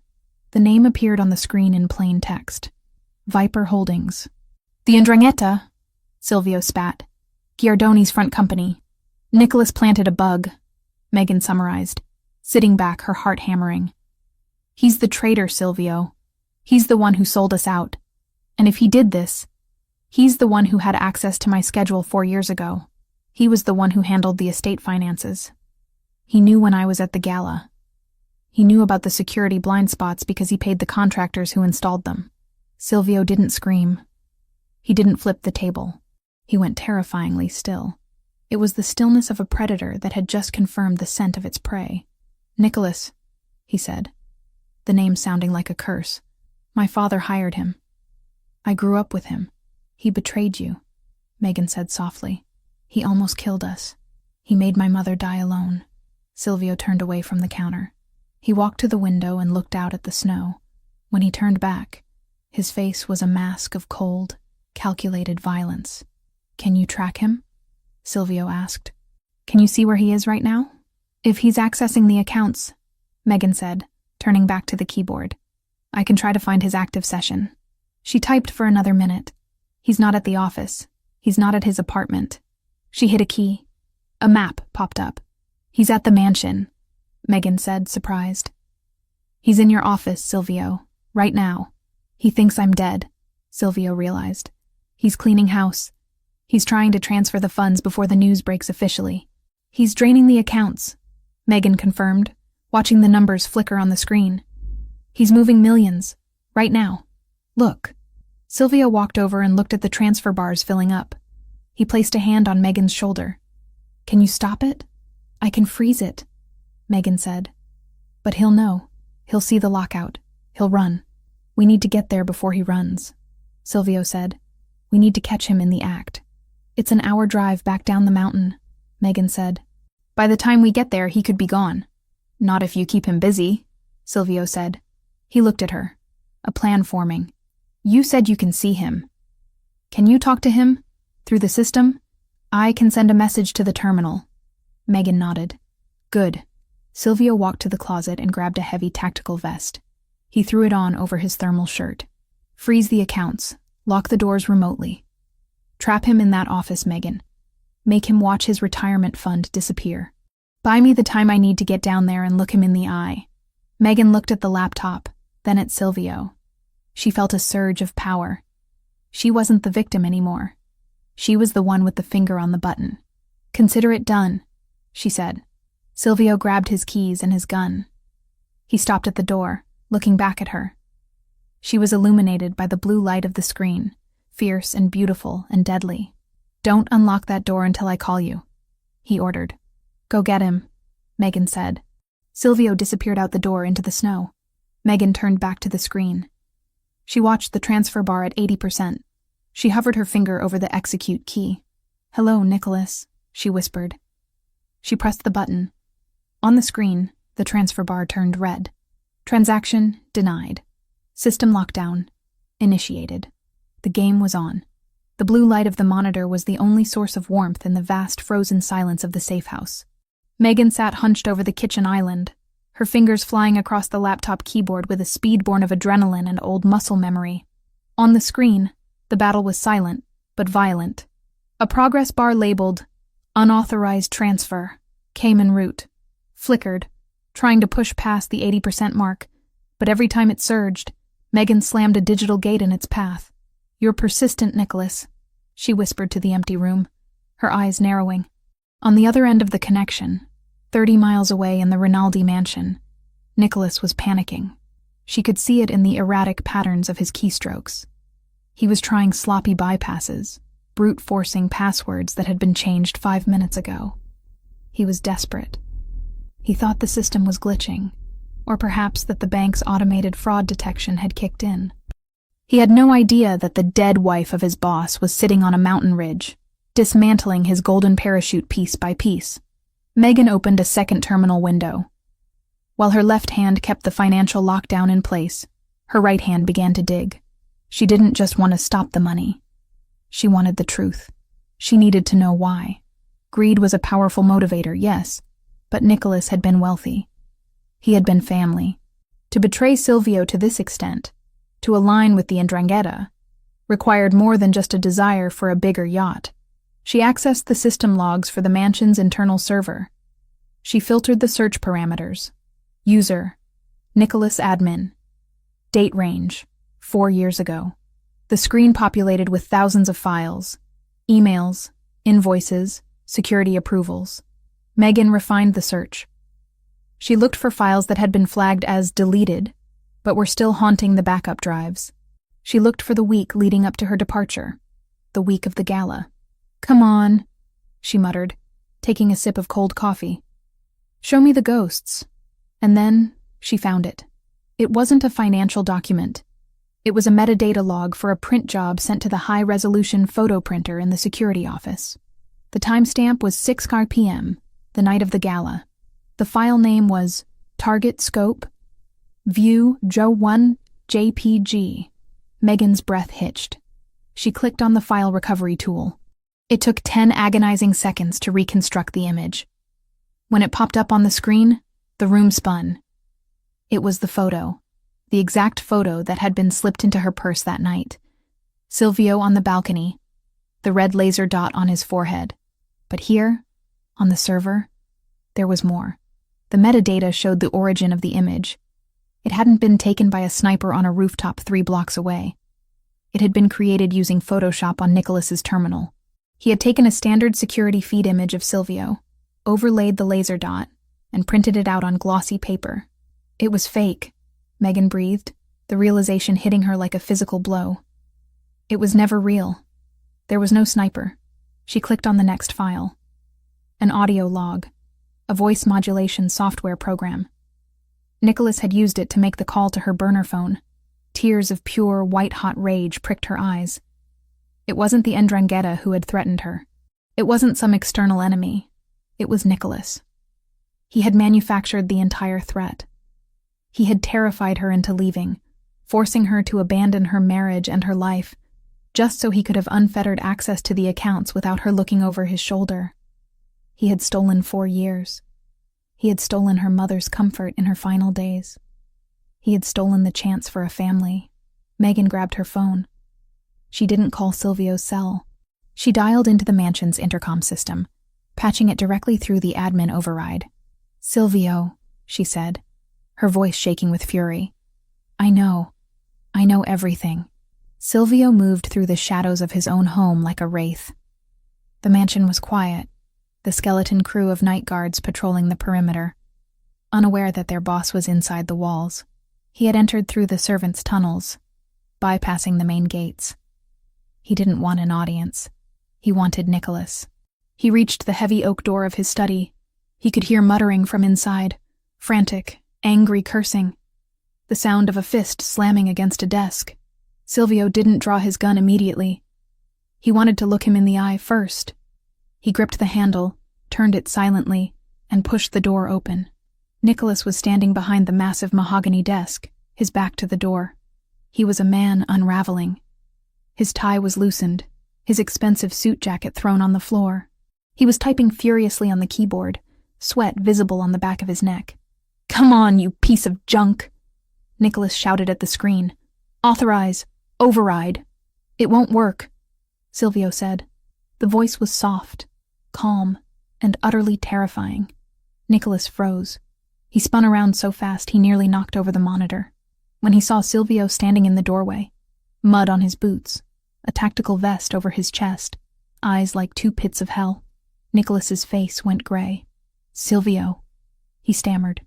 "Boss? I heard the news said that I was dead?" Silvio finished, stepping into the room and closing the door behind him. "And you wasted no time, did you, Nico? The body isn't even cold, and you're already carving up the inheritance." No, look, you misunderstand." Nicholas raised his hands, backing away until he hit the bookshelves. "I was securing the funds. I heard about the attack. I thought the Ndrangheta would try to seize the accounts. I was moving everything to a safe hold. For you, for the family. Is that why you routed it to Viper Holdings?" Silvio asked, taking a slow step forward. "To Giardoni's shell company?" Nicholas's mouth opened and closed like a fish out of water. That was a decoy. A trap for them." "Stop," Silvio said. He didn't shout. He looked at the man he had grown up with, the man who had stood beside him at his wedding, the man his father had trusted. "Megan is watching you, Nicholas." "Megan?" Nicholas blinked, confused. "Megan is gone. She left years ago. She's on the system." Silvio pointed to the computer. "She's the one locking you out. She's the one who found the tracker you planted in the kitchen tablet." Nicholas looked at the screen, where the red words, "Access denied," were blinking rhythmically. The realization dawned on him. The audit. The wife who was too smart for her own good. He had tried to get rid of her 4 years ago because she asked too many questions about the ledger. He thought he had won. Suddenly, The intercom on the desk crackled to life. Megan's voice filled the room, amplified and crystal clear, dripping with ice. "Tell him about the photo, Nicholas." Silvio stopped. He looked at the speaker, then back at Nicholas. "What photo?" Nicholas went pale, his eyes darting to the drawer where he kept his emergency gun. "She's lying. She's crazy. That's why she left, Silvio, remember? She was unstable." The photo of Silvio on the balcony. Megan's voice continued, relentless. "The one with the laser dot. The one you printed from that very desk on November 14th, 4 years ago. I found the print logs, Nicholas. I found the Photoshop file." Silvio went very still. The temperature in the room seemed to drop 10 degrees. He looked at Nicholas, and the pieces finally clicked into place. The sudden threat that had driven Megan away. The fact that the sniper had known internal blind spots.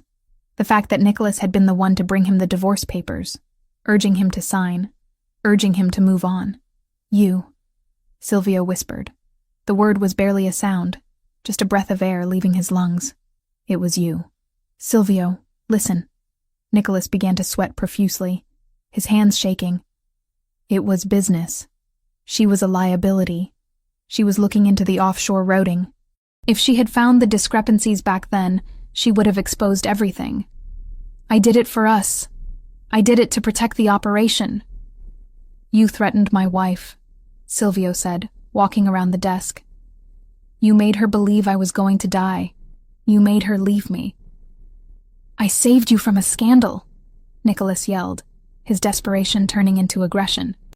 "She wasn't one of us, Silvio. She was a weakness. And look at you now. You're risking everything for her again. The Ndrangheta is coming.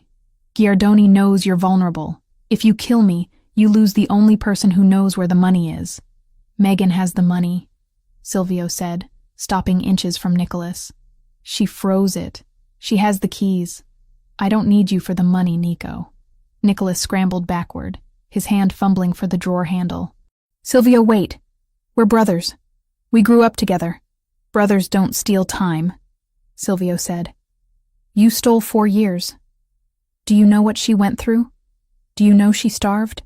Do you know her mother died while she was scraping pennies together because of your lie?" "I didn't kill her mother," Nicholas screamed, yanking the drawer open. He lifted the gun, a snub-nosed revolver. Silvio didn't flinch.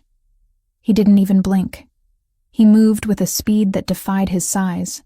Before Nicholas could level the weapon, Silvio's hand shot out, clamping around the barrel and Nicholas's fingers. He twisted the gun upward and inward with a sickening crunch of breaking bone. Nicholas screamed, dropping to his knees. The gun clattered to the floor. Silvio stood over him, looking down with eyes that held no humanity, only the cold, dead vacuum of space. "She kept me safe by leaving," Silvio said softly. "She sacrificed everything, because she thought a bullet was coming for me. She loved me that much." He reached down and picked up the revolver. He weighed it in his hand. "You wanted to be the sniper, Nicholas?" Silvio asked. "You wanted to call the shots?" "Silvio, please," Nicholas sobbed, clutching his broken hand. "I can fix it. I can make a deal with Giardoni. I can—" "Megan," Silvio said, raising his voice slightly to be heard by the intercom. "Are you there?" "I'm here." Her voice came back, steady but tight. "Close the connection," Silvio ordered. "You don't need to hear this." "Silvio, close it." There was a pause, and then the sound of the line cutting dead. The speaker went silent. Silvio looked back at Nicholas. "You took my life away for 4 years. You made my wife live in hell." "I'm sorry," Nicholas wailed. "I know," Silvio said. He raised the gun. The sound of the shot was muffled by the heavy acoustic paneling of the study. One shot. Clean. Final.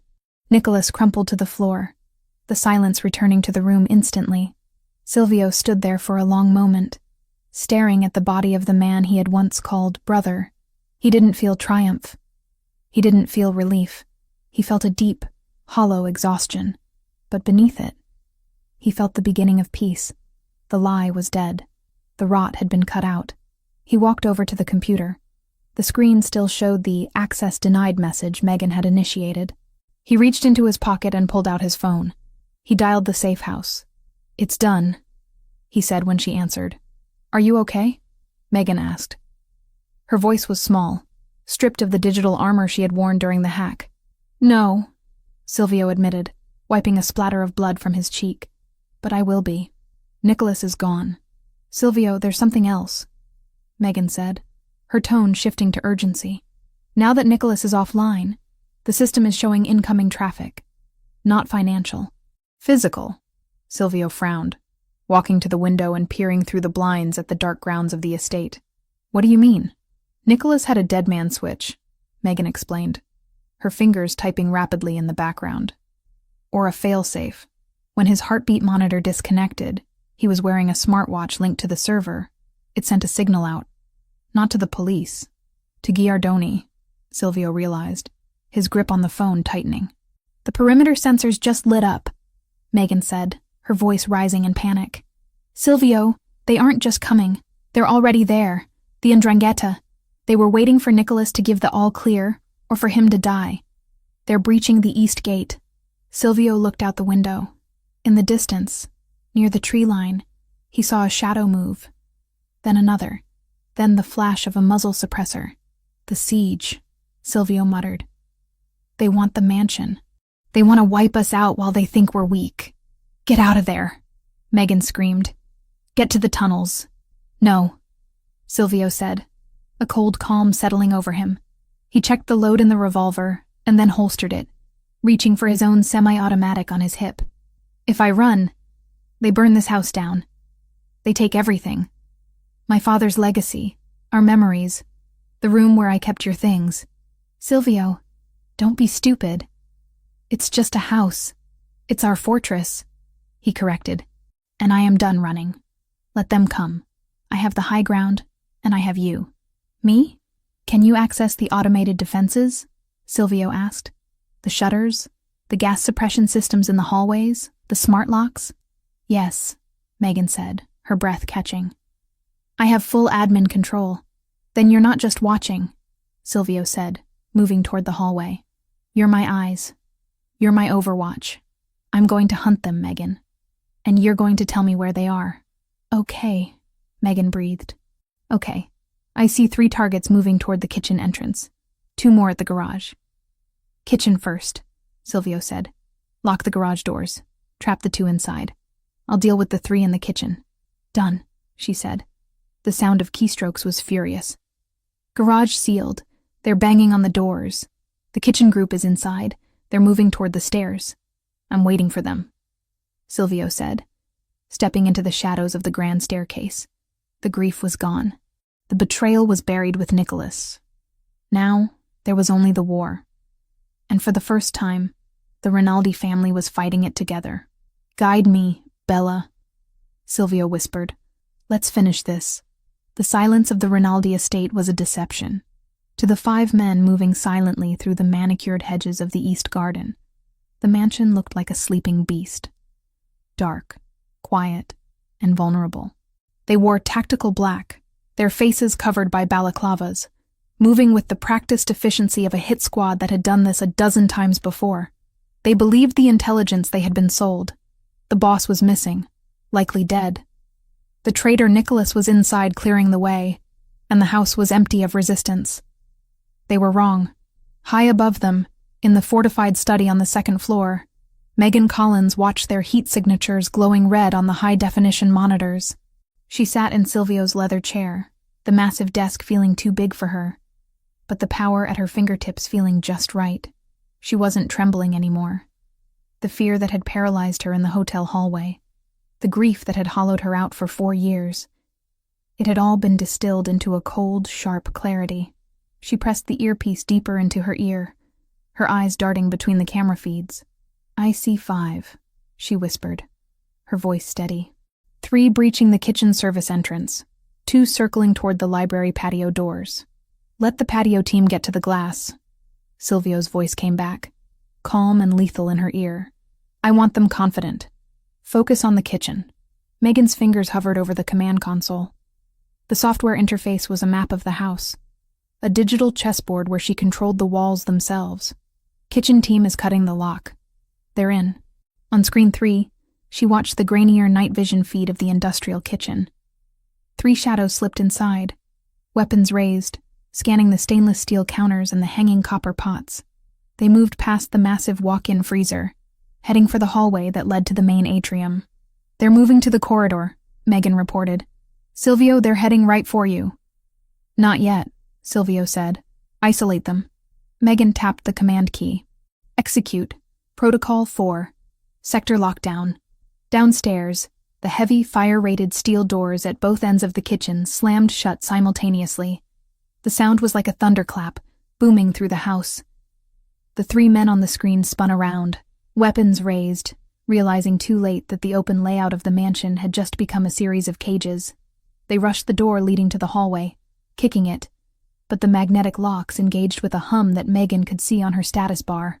"Rats in a trap," Megan whispered, a fierce satisfaction curling in her chest. "Ventilation," Silvio ordered. "Disorient them. I don't want a firefight in the kitchen. The gas lines are too exposed." Megan accessed the HVAC controls. She bypassed the safety warnings and routed the fire suppression system solely to the kitchen sector. It wasn't water. The Rinaldi estate used a halon-based gas mixture designed to suck the oxygen out of a fire instantly. It wouldn't kill the men, not immediately, but it would make breathing feel like inhaling broken glass and turn the visibility to 0. "Deploying gas," she said. On the screen, white jets of gas erupted from the ceiling nozzles. The 3 men staggered, clawing at their throats, their tactical coordination dissolving into panic. They couldn't see. They couldn't breathe. And they were trapped in a steel box. "Kitchen is neutralized for now," Megan said. But the library team heard the doors slam. "They're moving fast. They're placing charges on the glass." "I'm moving to the library," Silvio said. "Open the shutters." "What?" Megan gripped the desk. "Silvio, that's suicide. If you open the shutters, you give them a line of sight before you're in position." "Trust me," he said. "Open them. Now." Megan swallowed the lump in her throat. She had to trust him. She had to believe that the man who had survived 4 years of war without her knew how to survive one night with her. She typed the command. "Library shutters. Retract." In the east wing, the heavy iron security shutters that covered the floor-to-ceiling windows began to rise with a mechanical groan. The 2 attackers outside paused, confused by the sudden invitation. They lowered the explosives, raising their assault rifles instead, peering into the dark cavern of the library. Silvio wasn't in the library. He was on the balcony above it, hidden in the shadows of the mezzanine. Megan watched on the monitor as the glass shattered. The 2 men breaching the room, stepping over the shards. They scanned the room, laser sights cutting through the darkness, looking for movement. "They're in," she said, her heart hammering against her ribs. "Below you, 10 o'clock and 2 o'clock. Lights," Silvio commanded. Megan hit the master override for the library lighting. She didn't turn them on. She strobed them. The massive crystal chandelier and the recessed track lighting flashed on and off in a disorienting epileptic rhythm. The attackers flinched, blinded by the sudden assault on their retinas. In that split second of confusion, Silvio moved. He didn't shoot. He vaulted over the railing of the mezzanine, dropping 10 feet in silence. He landed on the first man with the force of a falling anvil, driving him into the hardwood floor. The sound of the impact was sickening, audible even through the internal microphones. The man's rifle skittered across the floor. Before the second attacker could blink the spots from his eyes and retarget, Silvio had rolled, coming up in a crouch. 2 gunshots rang out. Megan flinched, watching the screen. The second attacker crumpled, his chest blooming red. The first man, the one Silvio had landed on, wasn't moving. "Library clear," Silvio said, his voice breathless but steady. He stood up, checking the bodies. Too easy. Giordoni wouldn't send 5 men. He's arrogant, not stupid. Megan scanned the perimeter monitors again. The grounds were quiet. The thermal cameras showed nothing but the fading heat footprints of the men who were already down. "I don't see anyone else," she said. "The scans are clean. Check the basement," Silvio said. The tunnels. Megan's blood ran cold. The servants' tunnels, the same way Silvio had entered. The sensors down there were older, less sensitive. She switched feeds, bringing up the grainy black and white cameras of the subterranean level. Nothing. Just long concrete corridors lined with pipes. "It's empty," she said. "Wait." On camera 4, deep in the boiler room, a shadow moved. It wasn't a heat signature. The boiler heat masked it. It was a physical disruption of the dust motes in the air. "There's one," she gasped. "He's already inside. He bypassed the perimeter. He must have cut the grate before the others attacked." "Where is he?" Silvio was already moving, leaving the library, reloading his weapon as he walked. "He's at the service elevator," Megan said, watching the figure pry the doors open. Silvio, he's coming up. He's bypassing the ground floor. He's coming to the second floor," Silvio realized. "He's coming for the study. He's coming for you. I'm locking the elevator." Megan typed frantically. "Override. Halt." The system flashed red. "Error. Manual override engaged." "He cut the hard line," Megan said, panic rising in her voice. "I can't stop the car. He's coming up, Silvio. He'll be here in 30 seconds. "Get away from the door," Silvio ordered, breaking into a run. Megan could hear his heavy boots pounding on the marble stairs through the earpiece. "I'm coming. Lock the study door. Barricade it." Megan pushed the heavy leather chair against the door, but she knew it wouldn't hold. If this man was a professional, and he was, to have slipped past the sensors, he would have a breach charge. She looked around the room for a weapon. There was nothing. Just books, the computer, and the dead body of Nicholas on the floor. She looked at Nicholas. She looked at the gun Silvio had dropped after shooting him, the snub-nosed revolver. She scrambled across the room, her silk dress rustling. She picked up the gun. It was heavy, cold, and smelled of spent powder. She had never fired a gun in her life. She checked the cylinder. 4 rounds left. The elevator chimed down the hall. "He's on the floor," Megan whispered into the earpiece. "I'm at the top of the stairs," Silvio panted. "I see him." Gunfire erupted in the hallway. It was loud, deafeningly loud without the dampening of a screen or a microphone. Bullets tore through the wood of the study door, sending splinters flying. Megan screamed, dropping to the floor behind the solid oak desk. "Megan!" Silvio shouted, his voice not in her ear, but just outside. She heard the sound of hand-to-hand combat, bodies slamming against walls, the grunt of exertion, the wet thud of punches landing. It was a primal, ugly sound. She couldn't just hide. She couldn't sit here and wait to see who opened the door. If Silvio lost. Megan gripped the revolver with both hands. She crawled to the side of the desk. The door to the study had been kicked open during the struggle. Through the gap, she could see them. The assassin was huge, wearing full tactical armor. He had Silvio pinned against the wall, one hand wrapped around Silvio's throat, the other driving a combat knife toward Silvio's ribs. Silvio was fighting back, gripping the man's wrist, but he was exhausted, wounded from the crash, and bleeding from the earlier cut on his side. He was losing leverage. The knife inched closer. Megan stood up. Her hands were shaking so hard she thought she might drop the gun, but her mind was crystal clear. She remembered what Silvio had told her in the car. "You are not a victim. You are a Rinaldi." She stepped out from behind the desk. She didn't scream. She didn't announce herself.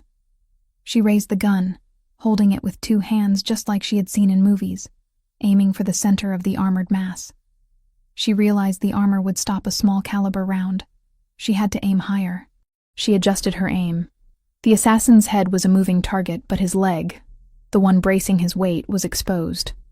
Megan pulled the trigger. The recoil was shocking, jerking her arms up, the sound exploding in the confined space. The bullet struck the assassin in the back of the thigh, just above the knee protection. He roared in pain, his leg buckling under him. The knife slipped, slicing a shallow gash across Silvio's forearm, but missing the vital organs. The sudden loss of balance was all Silvio needed. As the man fell, Silvio twisted, breaking the chokehold. He didn't hesitate. He grabbed the assassin's own knife hand, driving his knee into the man's solar plexus, doubling him over. Silvio wrenched the knife free and drove it downward in a blur of motion. The assassin went limp, sliding down the wall to the floor. Silence returned to the hallway, ringing and absolute. Silvio stood there, heaving for breath, blood dripping from his arm, his shirt torn, his knuckles raw. He looked at the body, then he looked up. He looked at Megan. She was standing in the doorway of the study, the smoking revolver still clutched in her hands, her face pale but her eyes fierce. She wasn't fainting. She wasn't crying. She was standing her ground. Silvio walked toward her. He didn't run. He walked with a slow, deliberate gravity. He reached her and gently pried the gun from her fingers, setting it on the hallway table without looking at it. "You shot him," Silvio said, his voice raspy. "He was hurting you," Megan whispered. Silvio looked at her, and the look in his eyes was so intense it almost buckled her knees. It wasn't just love. It was reverence. It was the look of a man who had found his equal in the wreckage of a disaster. "You saved my life," he said. "Again. We're even." She managed a weak smile. Silvio shook his head. He reached out and pulled her into him, burying his face in her neck, holding her so tight she could feel the tremors in his muscles. He didn't care about the blood, the sweat, or the dead bodies in his house. He only cared about the warm, living weight of her in his arms.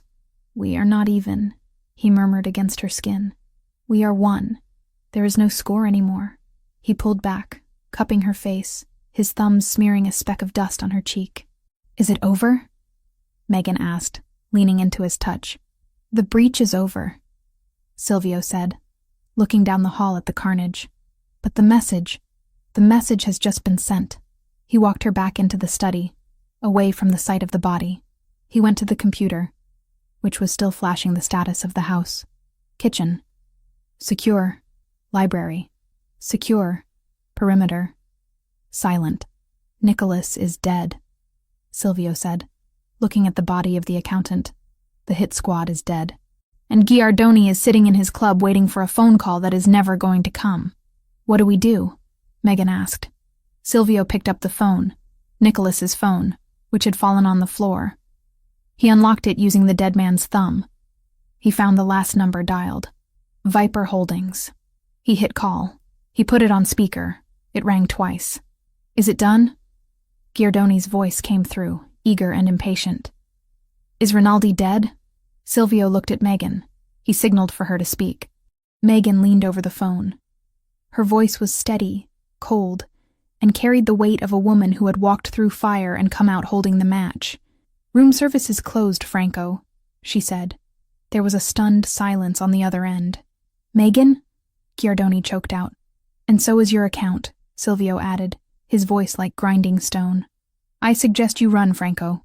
Although, with $0 in your offshore funds, I don't think you'll get very far."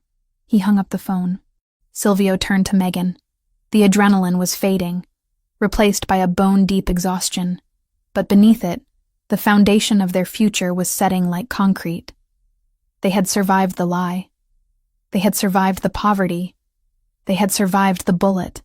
"We need to clean this up," Silvio said, looking around the room. "We will," Megan said. She reached out and took his hand, her fingers interlacing with his, blood and all. "But first, I think I need to sit down." Silvio laughed, a genuine, relieved sound that broke the tension. He lifted her up, carrying her out of the office, stepping over the debris of their war. He carried her down the hall to their bedroom, the one place that was still untouched, still pure. "I told you," he whispered as he kicked the bedroom door shut, locking the world out one last time. "I handle the rest. You just breathe." And as Megan laid her head on his chest, listening to the steady, victorious rhythm of his heart, she finally did. The siege was over. The queen was home, and the king was never letting her go again. The snow that had blanketed the Rinaldi estate during the siege had long since melted, replaced by the vibrant, verdant green of early spring. The air, once thick with the smell of gunpowder and the metallic tang of fear, now carried the scent of blooming jasmine and wet earth. 3 months had passed since the night the world almost ended in the upstairs hallway, and in that time, the landscape of the city had changed just as drastically as the seasons. Silvio stood on the wide stone balcony of the master suite, leaning against the railing with a glass of sparkling water in his hand. He wasn't wearing a suit. For the first time in his adult life, on a Tuesday morning, the capo of the Rinaldi family was wearing a simple white linen shirt, the sleeves rolled up to his elbows, and casual trousers. He looked out over the gardens, watching the landscaping crew replant the hedges that had been trampled by the 'Ndrangheta hit squad. There were no more shadows in his eyes. The constant predatory scanning of the perimeter that had defined his existence for 4 years had softened into a watchful but peaceful guardianship. The war was over. It hadn't ended with a bang, but with a whimper. After Nicholas's betrayal was exposed and his accounts frozen by Megan, Franco Giardoni's empire had collapsed from the inside out. Without the Rinaldi funds he had been promised, Giardoni couldn't pay his mercenaries. His alliances crumbled. The last Silvio heard, the once feared boss of the 'Ndrangheta was hiding in a basement in Calabria, running from his own unpaid soldiers. The Rinaldi organization had absorbed the territory without firing a single shot. It was a victory of intelligence over brute force, a victory orchestrated by the woman currently humming softly inside the bedroom. Silvio turned, his gaze drifting through the open French doors. Megan was sitting at the vanity table, brushing her hair. The transformation was nothing short of miraculous. The hollow cheeks were gone, filled out by 3 months of proper meals, rest, and relentless affection. Her skin, once gray and papery, glowed with a natural, rosy health. The dark circles that had looked like bruises under her eyes had vanished, replaced by a brightness that lit up the room. She wasn't wearing a uniform. She wasn't wearing a frantic, terrified expression. She was wearing a silk robe in a soft shade of blush pink, the fabric flowing over curves that had returned to her body. She looked like a queen who had reclaimed her throne, not through inheritance, but through survival. Silvio watched her for a moment, simply drinking in the sight. He remembered the night in the hotel hallway, how small she had looked, how she had flinched when he moved. The memory still caused a dull ache in his chest, a phantom pain that reminded him of how close he had come to losing her forever. He promised himself, every single morning when he woke up and found her warm body beside him, that he would spend the rest of his life making up for those 4 years of winter. "You're staring," Megan said, her eyes meeting his in the reflection of the mirror. She smiled, and it was a genuine, easy smile that reached her hazel eyes. "I'm admiring," Silvio corrected, pushing off the railing and walking into the room. "There is a difference." He came up behind her, placing his hands on her shoulders. He felt the tension that used to live there permanently was gone, replaced by a relaxed softness. He bent down, pressing a kiss to the curve of her neck, inhaling the scent of her shampoo, vanilla and honey. "You're supposed to be in a meeting," she teased, leaning her head back against his chest. "Alexander is downstairs pacing. He says the construction contracts for the new port terminal need your signature." "Alexander worries too much," Silvio murmured against her skin. "The port isn't going anywhere. And Alexander is just happy to be complaining about paperwork instead of dodging bullets." "He's loyal," Megan said, reaching up to cover his hands with hers. "He took a bullet for us." "He did," Silvio agreed, straightening up but keeping his hands on her. "And he has been rewarded. But today, I don't care about the port. I don't care about the contracts. I just want to be here." Megan turned in her chair to face him. Her expression shifted, becoming slightly more serious, though the happiness remained. There was a nervous energy radiating from her now. A subtle vibration that Silvio, attuned to her every mood, picked up on instantly. "Is something wrong?" he asked, his protective instincts flaring up. "Did the doctor call? Is it the migraines again?" Megan had suffered from tension headaches for the first month after the siege, a lingering effect of the stress and malnutrition. "No." She shook her head quickly. "No migraines. I feel wonderful, actually. Better than I have in years." "Then what is it?" Silvio crouched down so he was eye level with her. He searched her face, looking for threats, for secrets. "You have that look. The one you used to get when you were hiding a surprise party or a bad audit report." Megan laughed, a melodic sound that filled the room. "No bad reports, Silvio. The books are balanced. Nicholas's mess is fully cleaned up. We're in the black. Then what? She took a deep breath, her fingers tightening around his. I have something for you. A gift. Silvio frowned. It's not my birthday. And it's not our anniversary. It's a Tuesday, she said. Consider it a we survived gift. She reached into the pocket of her robe and pulled out a small rectangular box. It was wrapped in silver paper with a white ribbon. It was small, light.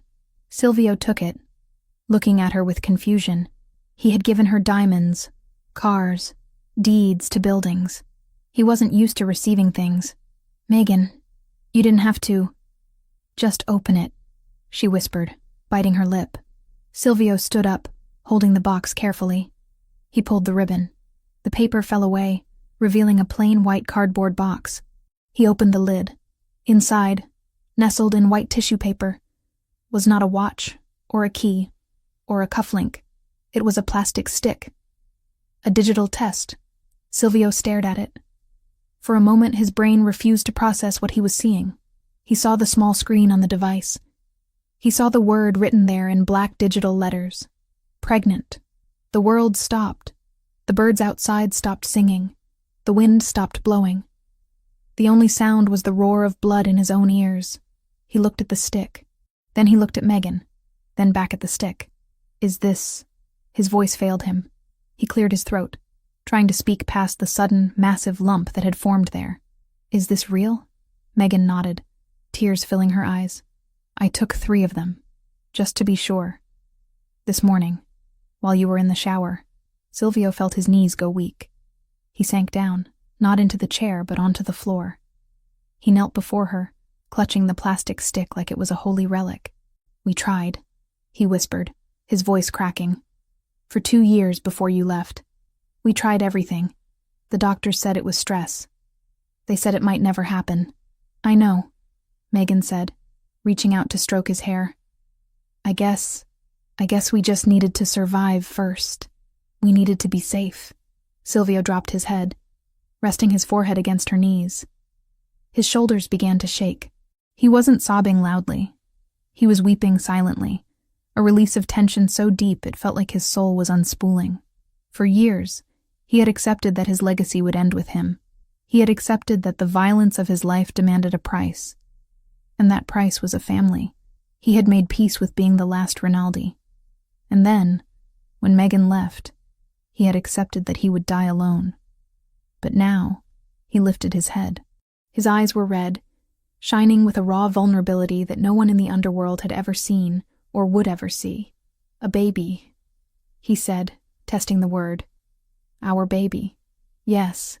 Megan smiled through her own tears. Due in the winter. Silvio reached out, his large, calloused hand trembling as he placed it on her stomach. There was no bump yet. Nothing to feel but the silk of her robe and the warmth of her skin. But to him, the connection was instant and electric. Beneath his palm, a new life was starting. A life created not from obligation, but from a love that had walked through fire and refused to burn. I will keep you safe, he vowed, speaking to her stomach with a fierce, terrifying intensity. I will burn the world down before I let anything touch you. You hear me? Nothing will ever hurt you. Silvio, Megan said softly, cupping his face and making him look at her. You don't have to burn the world down anymore. The world knows. They know not to touch us. I will make sure they remember, he swore. He leaned forward and kissed her stomach, a devout, reverent press of his lips against the fabric. Then he stood up, pulling her with him. He hugged her, lifting her off her feet, burying his face in her neck. He held her as if she were made of glass, yet anchored her as if she were the only solid thing in the universe. Are you happy? She asked against his shoulder. Silvio pulled back. He looked at the woman who had scrubbed floors to save him. He looked at the woman who had walked into a gunfight with a revolver to save him. He looked at the mother of his child. Happy is too small a word, he said hoarsely. I am complete. He took her hand and led her back toward the balcony doors. The sun was higher now, bathing the room in golden light. The darkness of the hotel corridor, the cold of the mountain safe house, the blood on the study floor, it all felt like a different lifetime. They stepped out onto the balcony. Below, Alexander looked up from the garden path. He saw them. Silvio standing tall and proud, Megan glowing beside him. Alexander paused, seeing the look on his boss's face. He didn't need to be told. He smiled, gave a sharp nod, and turned away, giving them their privacy. "What happens now?" Megan asked, echoing the question she had asked herself 1,000 times in the last 4 years, usually with dread. Silvio turned her to face him. He wrapped his arms around her waist, pulling her flush against him. "Now," he said, his voice strong and sure. "We live. We build. We raise a legacy that isn't about blood and bullets, but about this." He kissed her. It was a slow, deep kiss, tasting of coffee and promise. It was a seal on the future. "I have a meeting," Silvio whispered against her lips, a playful glint returning to his eyes. "The port contracts," Megan reminded him. "Cancel them," he said. "Cancel everything." "I'm busy." "Busy doing what?" She laughed. "Taking care of my wife," he said. "And my heir." He picked her up bridal style, ignoring her squeal of surprise. He carried her back inside the room. He didn't stop at the bed. He walked to the heavy double doors that led to the hallway, the doors that separated their sanctuary from the rest of the mansion, from the business, from the world. He looked at the doors. He thought about the title she had worn for 4 years. Room service. The invisible servant. The one who enters, leaves, and is forgotten. "No more service," he whispered. "Only the room." He kicked the door shut. The heavy latch clicked into place, a solid, definitive sound. Inside, the world was quiet. The danger was gone. The past was buried in the snow. Only the future remained. A future where the maid was a queen, the monster was a father, and the love they had fought for was finally, perfectly, safe. Silvio carried her to the bed, laying her down with the reverence due to a miracle. He lay beside her, his hand resting protectively over her stomach, his eyes closing as he listened to the 2 heartbeats that now fueled his existence. The door was closed, and they were finally, truly, home.